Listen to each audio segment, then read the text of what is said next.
కాని ఊరిలో నుండి నా ప్రాణాన్ని రక్షించావు.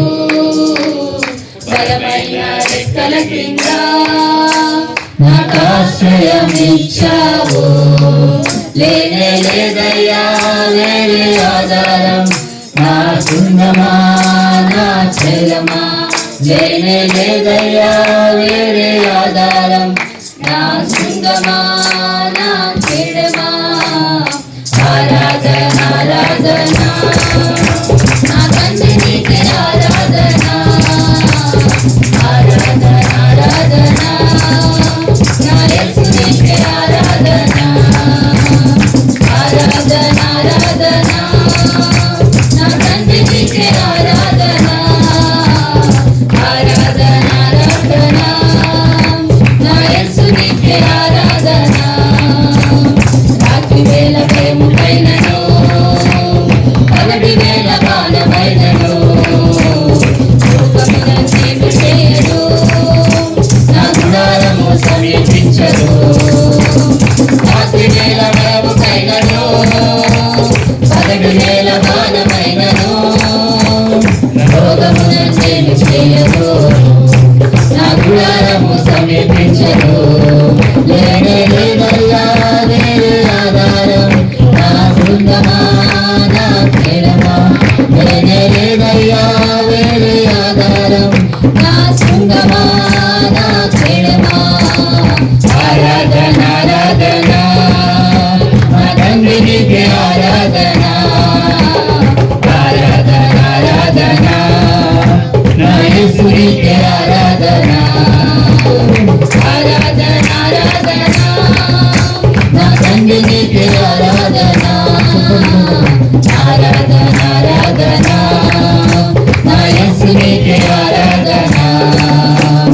1000 మంది పడిపోయినా 10,000 మంది కూలిపోయినా అపాయము రానే రాదు, నా గుడారము సమీపించదు. 1000 మంది పడిపోయినా 10,000 మంది కూలిపోయినా అపాయము రానే రాదు, నా గుడారము సమీపించదు. లేనే లేదయ్యా వేరే ఆధారం, నా శృంగమా నా శైలమా. లేనే లేదయ్యా వేరే ఆధారం, నా శృంగమా నా శైలమా. ఆరాధన ఆరాధన నా తండ్రి నీకే ఆరాధన. ఆరాధన ఆరాధన నా యేసు నీకే ఆరాధన. ఆరాధన ఆరాధన నా తండ్రి నీకే ఆరాధన. ఆరాధన ఆరాధన నా యేసు నీకే ఆరాధన. మానవులను కాపాడుటకు నీ దూతలను ఏర్పరచావు. గాలి తగలకుండా ఎత్తులను పట్టుకున్నావు. మానవులను కాపాడుటకు నీ దూతలను ఏర్పరచావు. గాలి తగలకుండా ఎత్తులను పట్టుకున్నావు. లేనే లేదయ్యా వేరే ఆధారం, నా దుర్గమా నా శైలమా. లేనే లేదయ్యా వేరే ఆధారం, నా శృంగమా నా శైలమా. ఆరాధన ఆరాధన నా తండ్రి నీకే ఆరాధన. ఆరాధన ఆరాధన నా యేసు నీకే ఆరాధన. ఆరాధన ఆరాధన నా తండ్రి నీకే ఆరాధన. ఆరాధన ఆరాధన నా యేసు నీకే ఆరాధన. ముందైన అందరం తెలియజేస్తున్నారు. పరిశుద్ధ బైబిల్ గ్రంథం నుంచి కీర్తనల భాగము 91వ కీర్తన చదువుకుందాం. కీర్తనల భాగము 91వ కీర్తన. మహోన్నతుని చాటున నివసించువాడే సర్వశక్తి నీడను విశ్రమించువాడు. ఆయనే నాకు ఆశ్రయము, నా కోట, నేను నమ్ముకున్న నా దేవుడని నేను యెహోవాను గూర్చి చెప్పుచున్నాను. వేటకాని ఊరిలో నుండి వేటకాని ఊరిలో నుండి ఆయన నన్ను విడిపించెను. ఆయన నన్ను విడిపించును. నాశనకరమైన తెగులు రాకుండా నాశనకరమైన తెగులు రాకుండా నిన్ను రక్షించును. నిన్ను రక్షించును. ఆయన ఆయన తన రెక్కలతో తన రెక్కలతో నిన్ను కప్పును. నిన్ను కప్పును. ఆయన రెక్కల క్రింద ఆయన రెక్కల క్రింద నీకు ఆశ్రయము కలుగును. నీకు ఆశ్రయం కలుగును. ఆయన సత్యము ఆయన సత్యము కేడమును కేడమును డాలునై ఉన్నది. తాలునై ఉన్నది. రాత్రివేళ రాత్రివేళ కలుగు భయమునకైనను కలుగు భయముకైన పగటివేళ పగటివేళ ఎగురు బాణమునకైనను ఎగురు బాణముకైనను చీకట్లో సంచరించు చీకటిలో సంచరించు తెగులునకైనను తెగులుకైనను మధ్యాహ్నమందు పాడు చేయు మధ్యాహ్నమందు పాడు రోగమునకైనను రోగమునకైనను నీవు భయపడకుందువు. నీవు భయపడకుందువు. నీ ప్రక్కను నీ ప్రక్కన 1000 మంది పడినను 1000 మంది పడిన నీ కుడి ప్రక్కను 10,000 మంది కూలినను 10,000 మంది కూలిన అపాయము నీ యొద్దకు రాదు. నీ యొద్దకు రాదు. నీవు కన్నులారా చూచుండగా కనులారా సూచించుండగా భక్తిహీనులకు భక్తిహీనులకు ప్రతిఫలము కలుగును. ప్రతిఫలము కలుగును. యెహోవా యెహోవా నీవే నా ఆశ్రయమని నీవే నా ఆశ్రయమని నీవు మహోన్నతుడైన నీవు మహోన్నతుడైన దేవుని నీకు దేవుని నీకు నివాస స్థలముగా నివాస స్థలముగా చేసుకుని ఉన్నావు. చేసుకుని ఉన్నావు. నీకు అపాయమేమీ రాదు. నీకు అపాయమేమీ రాదు. ఏ తెగులును ఏ తెగులును నీ గుడారమును నీ గుడారమును సమీపించదు. సమీపించదు. నీ మార్గములన్నిటిలో నీ మార్గములన్నిటిలో నిన్ను కాపాడుటకు కాపాడుటకు ఆయన నిన్ను గూర్చి ఆయన నిన్ను గూర్చి తన దూతలకు ఆజ్ఞాపించును. తన దూతలకు ఆజ్ఞాపించును. నీ పాదములకు నీ పాదములకు రాయి తగలకుండా రాయి తగలకుండా వారు నిన్ను వారు నిన్ను తమ చేతుల మీద తమ చేతుల మీద ఎత్తి పట్టుకొందురు. ఎత్తి పట్టుకొందురు. నీవు సింహములను నీవు సింహములను నాగుపాములను నాగుపాములను త్రొక్కెదవు. త్రొక్కెదవు. కొదమ సింహములను కొదమ సింహములను భుజంగములను భుజంగములను అణగద్రొక్కెదవు. అణగద్రొక్కెదవు. అతడు నన్ను ప్రేమించున్నాడు గనుక నన్ను ప్రేమించుచున్నాడు గనుక నేను అతను తప్పించదను. నేను అతన్ని తప్పించను. అతడు అతడు నా నామం నెరిగినవాడు గనుక వాడు గనుక నేను అతను గనపరచెదను. నేను అతన్ని కనపరచను. అతడు నాకు మొరపెట్టగా అతడు నాకు మొరపెట్టగా నేను అతనికి ఉత్తరం ఇచ్చేదను. నేను అతనికి ఉత్తరమిచ్చెదను. శ్రమలో శ్రమలో నేను అతనికి నేను అతనికి తోడై ఉండేదను. తోడైందును. అతన్ని విడిపించి అతన్ని విడిపించి అతని గొప్ప చేసేదను. అతన్ని గొప్ప చేసేదను. దీర్ఘాయువు చేత దీర్ఘాయువు చేత అతన్ని అతనిని తృప్తిపరచెదను. తృప్తిపరచెదను. నా రక్షణ నా రక్షణ అతనికి చూపించెదను. అతనికి చూపించెదను. చదవబడి వాక్యం దేవుడు దీవించి ఆశీర్వదించి మహిమ పొందునుగాక. ఆమేన్. మహిమ ఘనతకు అర్హుడవు నీవే నా దైవము. సృష్టికర్త ముక్తిదాత సృష్టికర్త ముక్తిదాత మస్తులకు పాత్రుడా ఆరాధనా నీకే ఆరాధనా నీకే ఆరాధనా నీకే ఆరాధనా నీకే ఆరాధనా స్తుతి ఆరాధనా ఆరాధనా నీకే ఆరాధనా స్తుతి ఆరాధనా ఆరాధనా నీకే ఆరాధనా నీకే ఆరాధనా నీకే ఆరాధనా నీకే ఆరాధనా నీకే మన్నాను కురిపించినావు మన్నాను నిలిచినావు మన్నాను కురిపించినావు మన్న నుండి నిలిచినావు యెహోవాయే చూచుకొనెను యెహోవాయే చూచుకొనెను సర్వము సమకూర్చును ఆరాధనా నీకే ఆరాధనా నీకే ఆరాధనా నీకే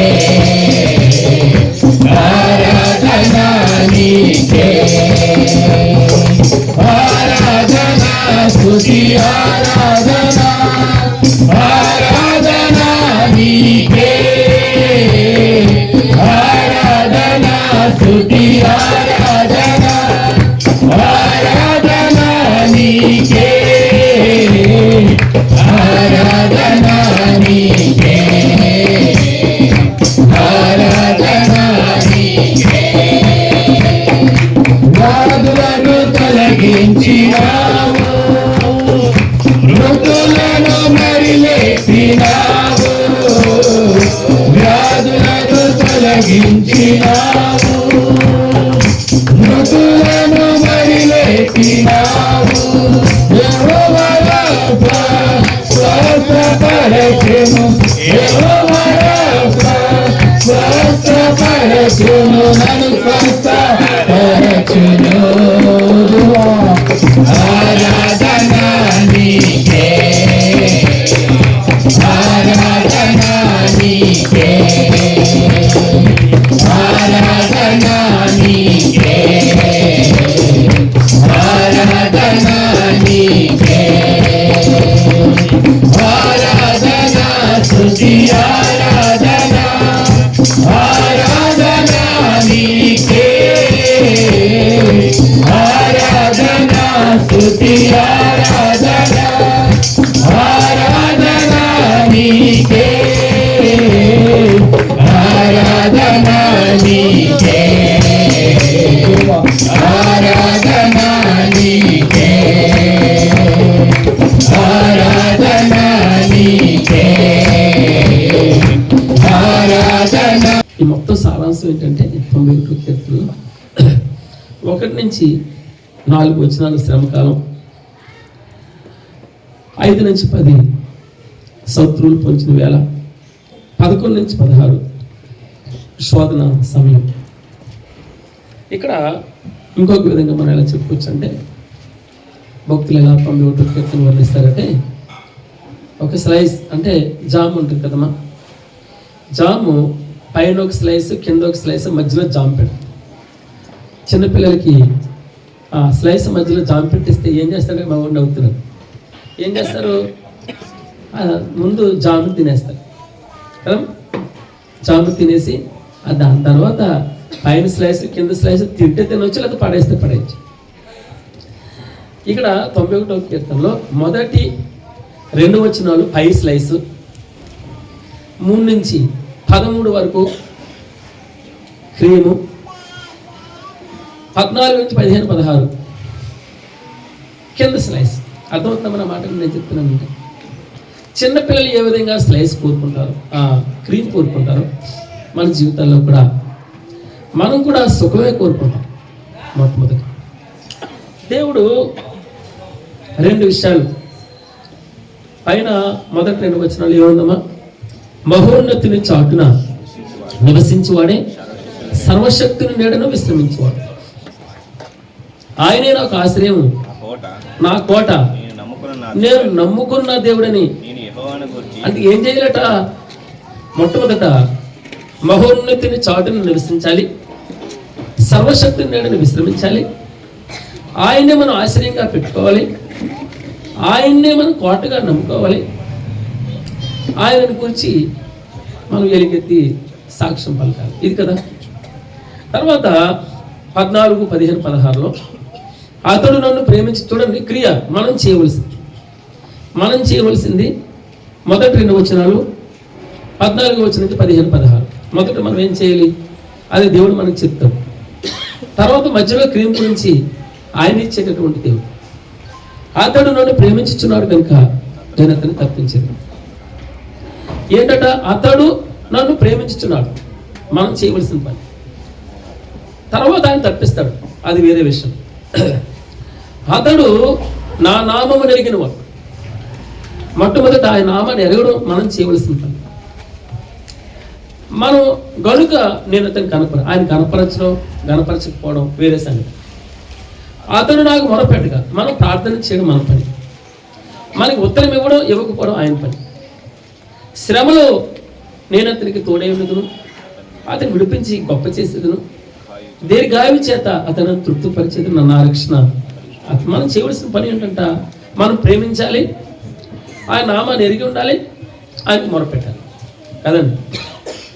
పైన ఏం చేయాలి, ఆయన చాటుని నివసించాలి, ఆయన చాటుని విశ్రమించాలి, ఆయన్ని ఆశ్రయంగా పెట్టుకోవాలి, ఆయన్నే నమ్ముకోవాలి, ఆయన గురించి గొప్పగా సాక్ష్యం పలకాలి. ఈ మనం చేయవలసిన పని. ఈ తర్వాత 3 నుంచి 13 వచనాల్లో ఉన్నటువంటి ఆశీర్వాదాలన్నీ మన వాక్యంలోకి వెళ్ళే ముందు యాకోబు రాసిన పత్రిక 4వ అధ్యాయము 7వ వచనంలో కాబట్టి దేవునికి లోబడి ఉండి అపవాదం అది అంటే ఏం చేయాలి? మనం అపవాదిని ఎదిరించాలి. ఇది క్రియ. అపవాదిని ఎదిరించాలంటే మనం చేయవలసిన పని ఏంటి? దేవునికి లోబడి. ఆ డ్యూట్ అంటే వెళ్ళిపోతుంది దెయ్యం. ఏం చేయాలి? దేవునికి లోబడి ఉండాలి. ఎవరు నన్ను ప్రేమిస్తున్నాడు? నా ఆజ్ఞలను గైకొనివాడే కదా. నన్ను ప్రేమించేవాడు ఎవడు? వాక్యాన్ని గైకొనివాడే కదా. కీర్తన 173:22 ఆయనను నేను ఎల్లప్పుడూ నీ యొద్ద ఉన్నాను, నా కుడి చేయి నువ్వు పట్టుకొని ఉన్నావు, నీ ఆలోచన చేత నన్ను నడిపించదు.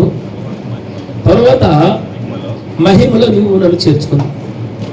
ఆకాశం ముందు నువ్వు తప్ప నాకు ఎవరున్నారు?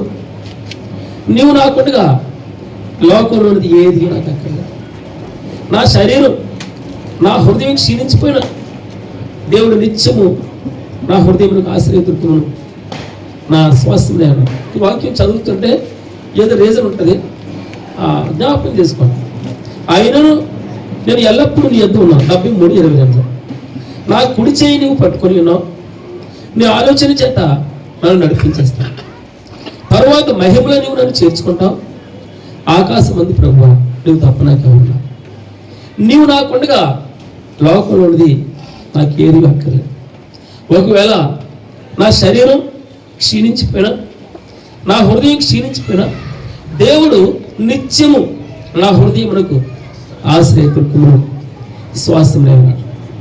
మత్తయి సువార్త 7:24 24-27 మీకు అందరికీ తెలిసినటువంటి లేఖన భాగం. కాబట్టి ఈ నా మాటలు విని వాటు చెప్పున చేయి ప్రతివాడు కూడా బండ మీద తన ఇల్లు కట్టుకున్న బుద్ధివంతుని పోలి ఉంటాడు. వారు కురిసింది, వరదలు వచ్చాయి, గాలి విసిరాయి, ఇంటి మీద కొట్టాయి, కానీ దాని పునాది బండ మీద కట్టబడింది. గనుక ఆ ఇల్లు కోల్లేదు. ఎవరడమా? గనుక పడలేదు. మరియు ఈ నా మాటలు విని వాటు చెప్పున చేయని ప్రతివాడు ఇసుక మీద తన ఇల్లు కట్టుకున్న బుద్ధిని పోలి ఉన్నాడు. వారు కురిసింది, వరదలు వచ్చి ఆ ఇంటి మీద కూడా, ఆ ఇంటి మీద కొట్టాయి, అప్పుడు అది కూలబడిపోయింది. దాని పాటు చాలా గొప్పదని వ్రాయబడింది. దేవునామమునకు మహిమ కలుగును. ఈ మాటలు మన రిఫరెన్స్గా వాడదాం. మహోన్నతిని చాటున నివసించేవాడే సర్వశక్తుని నీడను విశ్రమించేవాడు. సర్వశక్తుడు అంటే దాని అర్థం ఏంటమ్మా? సర్వశక్తుడు అంటే మనం ఏం చెప్తాం? ఎల్షదై. ఆదికాండం 17 మొదటి వచనంలో నేను సర్వశక్తి గల దేవుడను. ఎవరైనా సర్వశక్తి గల దేవుడును నా సన్నిధిలో నువ్వేం చేయాలి? నడుచుచు నిందారహితంగా ఉండాలి. ఇది నువ్వు చేయవలసిన పని. నేను సర్వశక్తి గల దేవుడు. నాకు చాలా ఇష్టమైన మాట. ఈ 4 మాటలు మనం చూస్తున్నాం ఇక్కడ. మహోన్నతుడు అంటే చెప్పండి అమ్మా. తెలుగు వ్యాకరణం ఎంతమందికి వచ్చు? ఇద్దరు చేయ. తెలుగు వ్యాకరణం హాయిగారికి వచ్చు. నీకు వచ్చా తెలుగు వ్యాకరణం? సరే, మహోన్నతుని విడదీయండి. మహా ప్లస్ ఉన్నత. సర్వశక్తుని విడదీయండి. మంచిది. మహోన్నతుడు. మహా అంటే మనం దాన్ని ఆయన గురించి పలికేటప్పుడు మన నావిలో నుంచి రావాలి, మన గుండె లోతుల్లో నుంచి రావాలి ఆయన పలికేటప్పుడు. మహోన్నతుడు, మహా ఉన్నతమైనటువంటి, సర్వశక్తుడు అంటే సర్వము, ఇన్ఫినిట్, అనంతం కదండి. సర్వం అంటే ఇది ఎగ్జంప్షన్, ఇంకేమి లేదు, నో ఎగ్జంప్షన్. సర్వశక్తిమంతుడు ఆయన నీడగాను ఆశ్రయంగాను ఉన్నారు. అంటే నాకు చాలా ఇష్టమైన మాట. మొన్న సుదర్శన అయ్య గారు వాక్యం చెప్పారు. ఎంతమంది విన్నారు? 89వ కీర్తన విన్నారు. God bless, God bless. చాలా సంతోషం. ఆయన ఒక మాట నా ఇంటికి వచ్చినప్పుడు, ఆయన నా ఇంటికి వచ్చి ఇప్పటికీ నేను ఆ మాటలు నేను ఎప్పుడు మర్చిపోను. ఆయన మా ఇంటి పైన కుటుంబ ప్రార్థన పెట్టుకుంటే ఆయన వాక్యం చెప్పాడు. ఆ వాక్యంలో 2 మాటలు ఇప్పటికీ నేను ఎక్కువ ఆ ప్రసంగాల్లో ఉచ్చరిస్తున్నాను. యెషయా గ్రంథం 28:16 ఏమన్నా అక్కడ? విశ్వసించువాడు కలవరపడు. ఏమన్నా ఇప్పటికీ నేను మాట జ్ఞాపకం చేసుకుంటాను. రెండవది ఆయన నాకు మా ఇంటికి వచ్చి చెప్పినటువంటి మాట, నువ్వు పరిస్థితులను చూస్తున్నావా, ప్రభువుని చూస్తున్నావా? ప్రభువుని చూస్తున్నంతసేపు పేతురు అడుగులు తడబడలేదు, సముద్రం మీద నడుస్తున్నాడు. ఎంత గొప్ప సంగతి అండి, ఎంత గొప్ప సంగతి! సముద్రం మీద నడవడం, దేవుడు నడుస్తున్నాడంటే ఒక మనుషుడు సముద్రం మీద నడుస్తూ ఉన్నాడు. ఎప్పటి వరకు? భగవంతుని చూస్తున్నంతసేపు. పరిస్థితులు చూశాడు, గాలిని చూశాడు, తుఫాను చూశాడు, పొంగుని చూస్తాడు, వెంటనే మునుగుపోసాగి. అయినా ఆ సిచ్యువేషన్లో కూడా తండ్రి కాపాడంటున్నాడు. ఆ రెండు మాటలు నేను ఎప్పటికీ మర్చిపోయాను. నా ఇంటికి వచ్చి ఆయన చెప్పాడు వాక్యం. ఎప్పుడు ఆయన పెళ్లి కాలేదు అప్పుడు. మన ఇక్కడ సంబంధం చూడడానికి తీసుకొచ్చాం. ఇంకెందుకులే మొహమాటంలో ఇక్కడ చెప్తున్నాం. మేరమ్మ గారిని చూడడానికి, చిన్న మేరమ్మ గారిని చూడడానికి నేను తీసుకొచ్చాను ఆయన బ్రదర్. నాకు ఆసక్తి, ఎవరికో ఒకరు మంచి చేయాలని. కాకపోతే దురదృష్టం వస్తుంది, చిన్న వయసు అయిపోయింది అతను, 1 సంవత్సరం చిన్నవాడు. అందుకని మేరమ్మ అన్నది వద్దు, పెద్దవాడు అంకుల్ అని చెప్పి. 1 సంవత్సరం నేను పెద్దదాన్ని, వద్దు అని చెప్పి డైరెక్ట్ చెప్పేసింది. అతనే ఎదుర్కొన్నాను. తాను ఇప్పుడు 2 పిల్లలు, చక్కని పరిచర్య, 0 నుంచి స్టార్ట్ చేసి సుమారు 100 మంది సంఘస్థులు. మా చెల్లి కూడా ఆయన దగ్గర బాధ్యతను తీసుకుంది. అది నా సహవాసం. మంచిది. విశ్వసించేవాడు కలవరపడ్డు. ఎవరి మీద? మహోన్నతుడు, సర్వశక్తుడు, ఆయన నీడ, ఆయన ఆశ్రయం. 2 మాటలు గట్టిగా చెప్పండి అమ్మా, మనం చదువుతాం. మహోన్నతుని చాటున, చదవమ్మా. మహోన్నతుని చాటున, విన్నారమ్మా? నా వెనకాల చెప్పండి. మహోన్నతుని చాటున నివసించువాడే సర్వశక్తి నీడను విశ్రమించుచున్నాడు. ఆయనే నాకు ఆశ్రయము, నా కోట, నేను నమ్ముకున్న నా దేవుడని నేను యెహోవాను గూర్చి చెప్పుచున్నాను. మీ కంఠస్థత వస్తే వచ్చిందా? చూడకుండా చెప్పగలరు. అవునుగా, పర్వాలేదు, మంచిదే. కానీ మన వాగ్దానాన్ని నమ్మాలి, దాన్ని సుసంతరించుకోవాలి.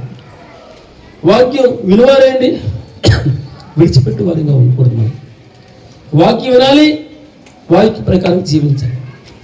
అప్పుడే మహోన్నతిని చాటు. ఎంత చూడండి, ఆయన దాగుచాడు. కోడి తన పిల్లల కింద గ్రద్ద వస్తుంది, పైన జరిగిన వస్తూ ఉంటుంది.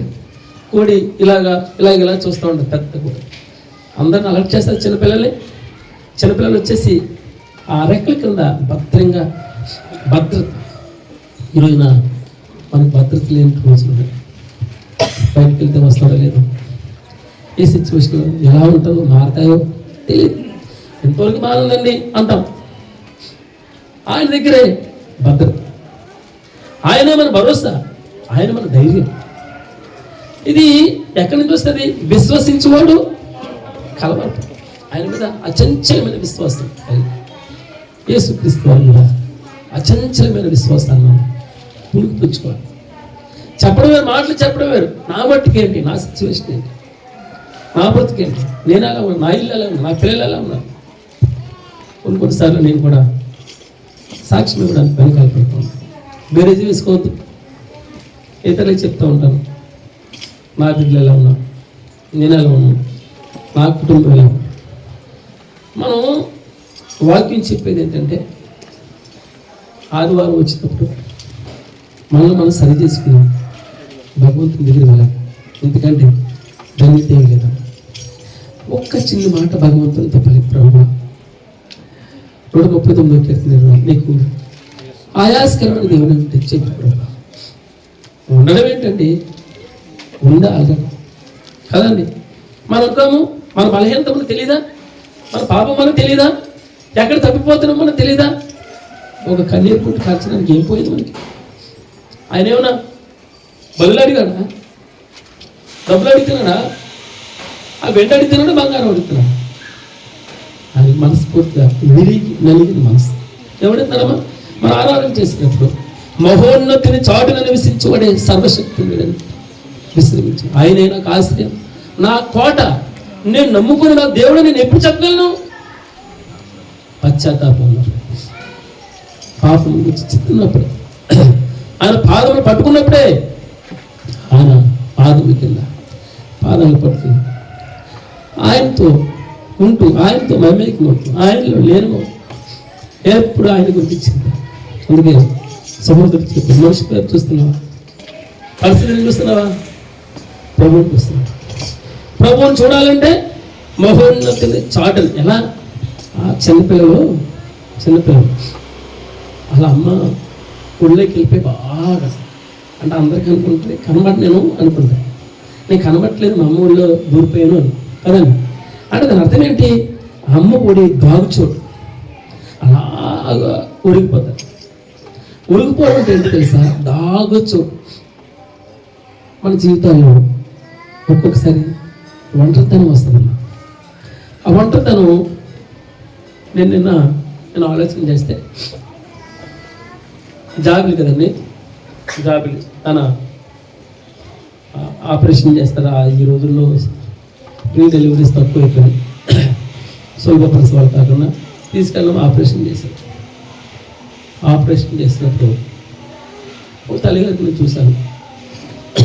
మీకు అది ఏం కాదనుకోండి, ఆ స్ట్రెచ్ సుమారు 1 లీటర్ బ్లడ్ ఉంటుంది. మనకు చాలామంది కొలతలు పడుతుంది. ఆ సిచ్యువేషన్లో ఒక్కడే ఉండాలి, ఎప్పుడు లేచి. నాకు తెలుసు నా సహోదరుడు, నా కొలీగ్ క్యాన్సర్ వచ్చింది. నేను అందరూ ప్రార్థన చేస్తాను. మునిషి రెడ్డి అని తను బసవ తారీఖులో ఉన్నాడు. కీమో అయిపోయింది. 2 నెలలు లోపలికి వెళ్తే బయటకు రాకూడదు. అతను వాళ్ళ భార్య దగ్గరే ఉండాలి. ఇంతవరకు వాళ్ళ అమ్మ ఉంది. 1 నెల రోజుల నుంచి ఆమె సిక్ అయిపోతే ఆమె బయటికి పంపించేసి ఇతను లోపలికి వెళ్తున్నాడు. నేను వెళ్ళినట్టున్నాడు. మరలా 2 నెలల వరకు బయటకు రాను, లోపలికి వెళ్ళాను ఎవరిని. చాలా విచారమైన సిచ్యువేషన్. మనం ఎవరు చెప్పుకుంటాం బాధలు? ఒక్కరుగా ఉన్నప్పుడు ఆ బాధ భరించేటప్పుడు దాగుచోటు అమ్మ ఒడి హత్తుకున్నట్టు భగవంతుని హత్తుకునేది దాగుచోటు. ఈ కీర్తన మీకు భరోసా ఇస్తుంది. బాధలు, చింతలు, ఇరుకులు, ఇబ్బందులు, అప్పులు, సమస్యలు అన్నింటి నుంచి భరోసా, ధైర్యాన్ని ఇచ్చేటటువంటి కీర్తన. అది ఆ 2 వచనాలు మనం స్వతంత్రించుకున్నాం. మహోన్నతిని చాటును నివసించువాడే సర్వశక్తిని నేటిని విశ్రమించు. ఆయనే నాకు ఆశ్రయము, నా కోట, నేను నమ్ముకున్న దేవుడిని యెహోవాను చెప్పుచున్నాను. నేను చెప్పగలగాలి. నాకు స్వతహాగా ఆయనతో దాగుచోడు, నాకు స్వతహాగా ప్రార్థన చేసే అనుభవం ఆయనతో ఉండాలి. స్వతహాగా వాక్యం చదివే అనుభవం ఉండాలి. ఇతరులతో కాదు. మనుషులు కనబడుతున్నట్టు ప్రార్థనలు, మనుషులు కనబడుతున్నట్టు వాక్యాలు, మనుషులు కనబడుతున్నట్టు భక్తి ఆయనకి ఇష్టపడు. నేను మనం చూసాం కదా యోబు గ్రంథంలో ఆయన వేషధారి రొమ్ములో పాపం కప్పుకుంది. 34 ఎవరుంటాడు చూడండి మాట చదవండి. వేషధారి ఏమన్నాడమ్మా? రొమ్ములో పాపం కప్పుకొని తీసారమ్మా ఎవరన్నా? నిన్నే కదా మనం చూస్తా. 31-34 చదవమ్మా, చదవమ్మా. 31-34 చదవమ్మా. మహాసమూహములకు భయపడి, కుటుంబముల తిరస్కారములకు భయపడి నేను మౌనంగా ఉండి ద్వారం దాటి బయలు వెళ్ళక. ఎక్కడమ్మా? ఎక్కడ? రొమ్ములో నా పాపం దాచుకుని నీడల పరమనున్న దేవుని దృష్టికి నేను వేషధారిని అయిపోతాను. నేను మనుషులు కనబడేటట్టు నటిస్తూ భగవంతుని దగ్గర నా రొమ్ములో పాపాన్ని కప్పుకుంటే నేను సరిగా ఆ వాక్యాన్ని అనుభవించకుండా, నేను స్వీకరించకుండా, నేను పాటించకుండా, వినువారు మట్టికి వింటూ వాక్య ప్రకారం జీవించకుండా ఉంటే నేను పరలోకముందన్న దేవుని దృష్టికి వేషధారణ అవుతానని రాయబడింది. గొప్ప మాట. 1 యోహాను పత్రిక కదండి. ఇదిగో మీ పాపములను మీరు ఒప్పుకొని నేడల ఆయన నీతిమంతుడు, నమ్మకస్తుడు, ఆయన నమ్మదగిన వాడును నీతిమంతుడును కనుక ఆయన మన పాపములను క్షమించి సమస్త దుర్నీతి నుండి మనల్ని పవిత్రపరిచి పవిత్రులుగా చేస్తాడు. మనం పాపం చేయలేదని ఒప్పుకుంటే అంటే ఆయన అబద్ధికునిగా చేస్తామట.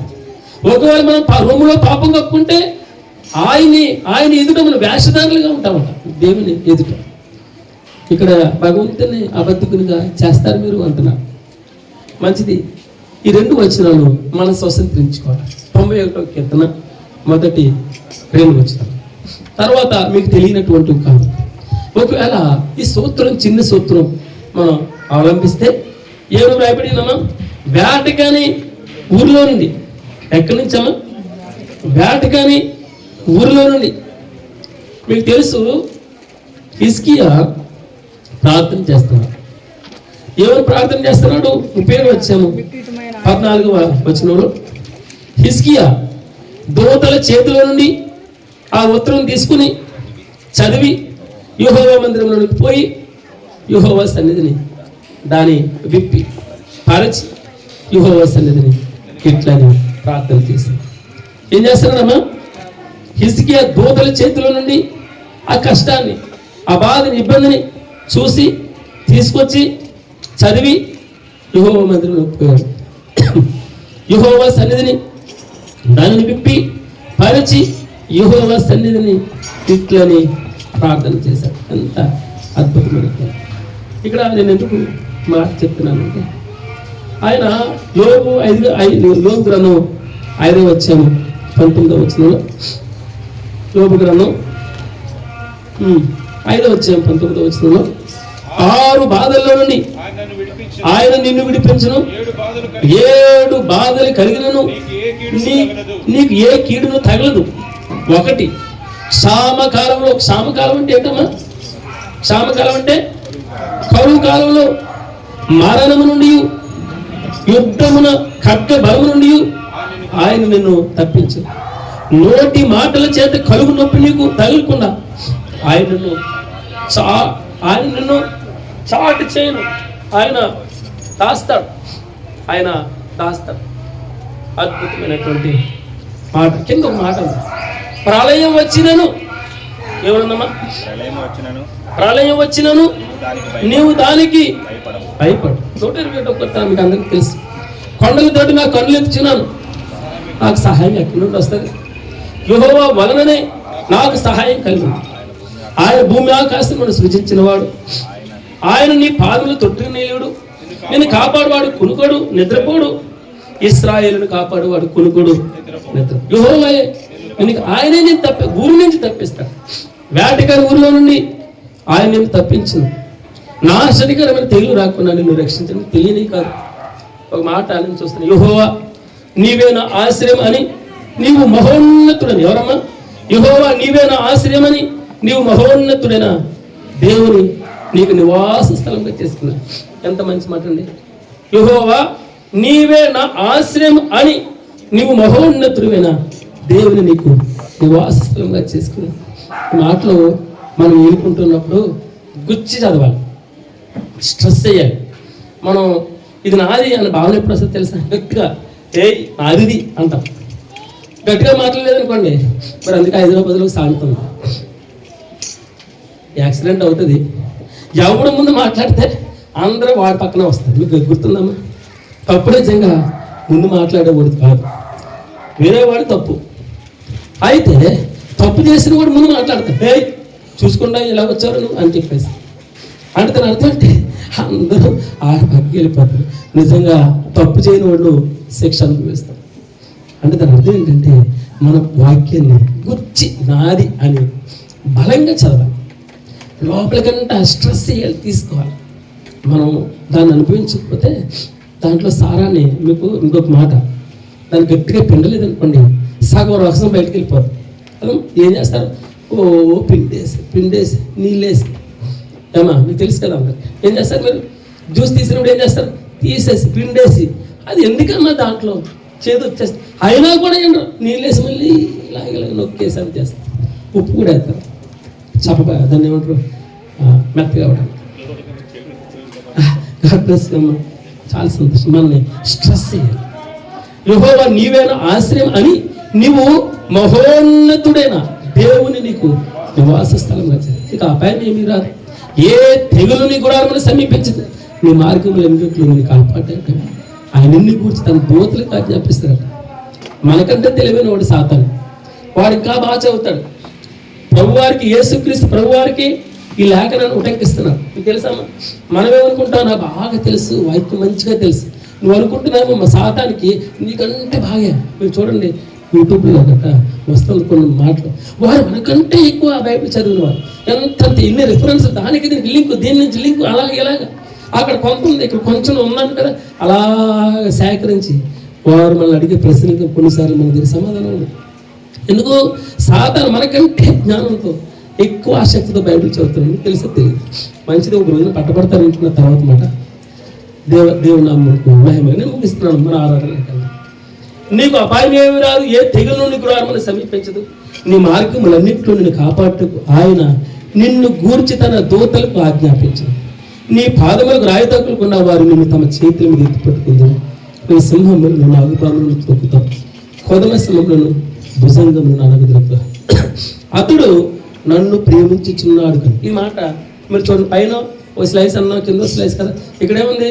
ఏం చేయాలమ్మా? ఇక్కడ నా అని 24 సార్లు వస్తుంది. అంటే పైన చూడండి, మొట్టమొదటి వచనంలో ఆయనే నాకు ఆశ్రయము, నా కోట, నేను నమ్ముకొను నా. ఇలాగ నా అనే పదం 4 సార్లు ఇక్కడ మనం చూస్తాం. నీ అని, నీకు అని భగవంతుడు సుమారు 20 సార్లు పలికాడు. ఎన్నిసార్లు? 20 సార్లు వ్రాయించి పెట్టాడు నీకు అని ఈ కీర్తన. అలాగే అతనిదని 11 సార్లు వ్రాయించి పెట్టాడు. చూడండి 14 వచనం, అతడు నన్ను ప్రేమించుచున్నాడు గనుక నేను అతని. విన్నారన్నమాట. అతడు నన్ను ప్రేమించుచున్నాడు, అతడు నా నామం నెరిగిన వాడు, అతడు నాకు మొర్ర పెట్టిన వాడు. ఈ 3 సంగతులు చూడండి. పైన ఏం చేయాలి? మహోన్నతుని చాటును నివసించాలి, సర్వశక్తిని నేను విశ్రమించాలి, ఆయన ఆశ్రయంగాను ఆయన కోటగాను చేసుకోవాలి, ఆయన నమ్ముకోవాలి, ఆయన నీడుగా మనం చేసుకోవాలి. క్రింద ఆయన్ని మనం ప్రేమించాలి. ఎవడు ప్రేమిస్తాడు?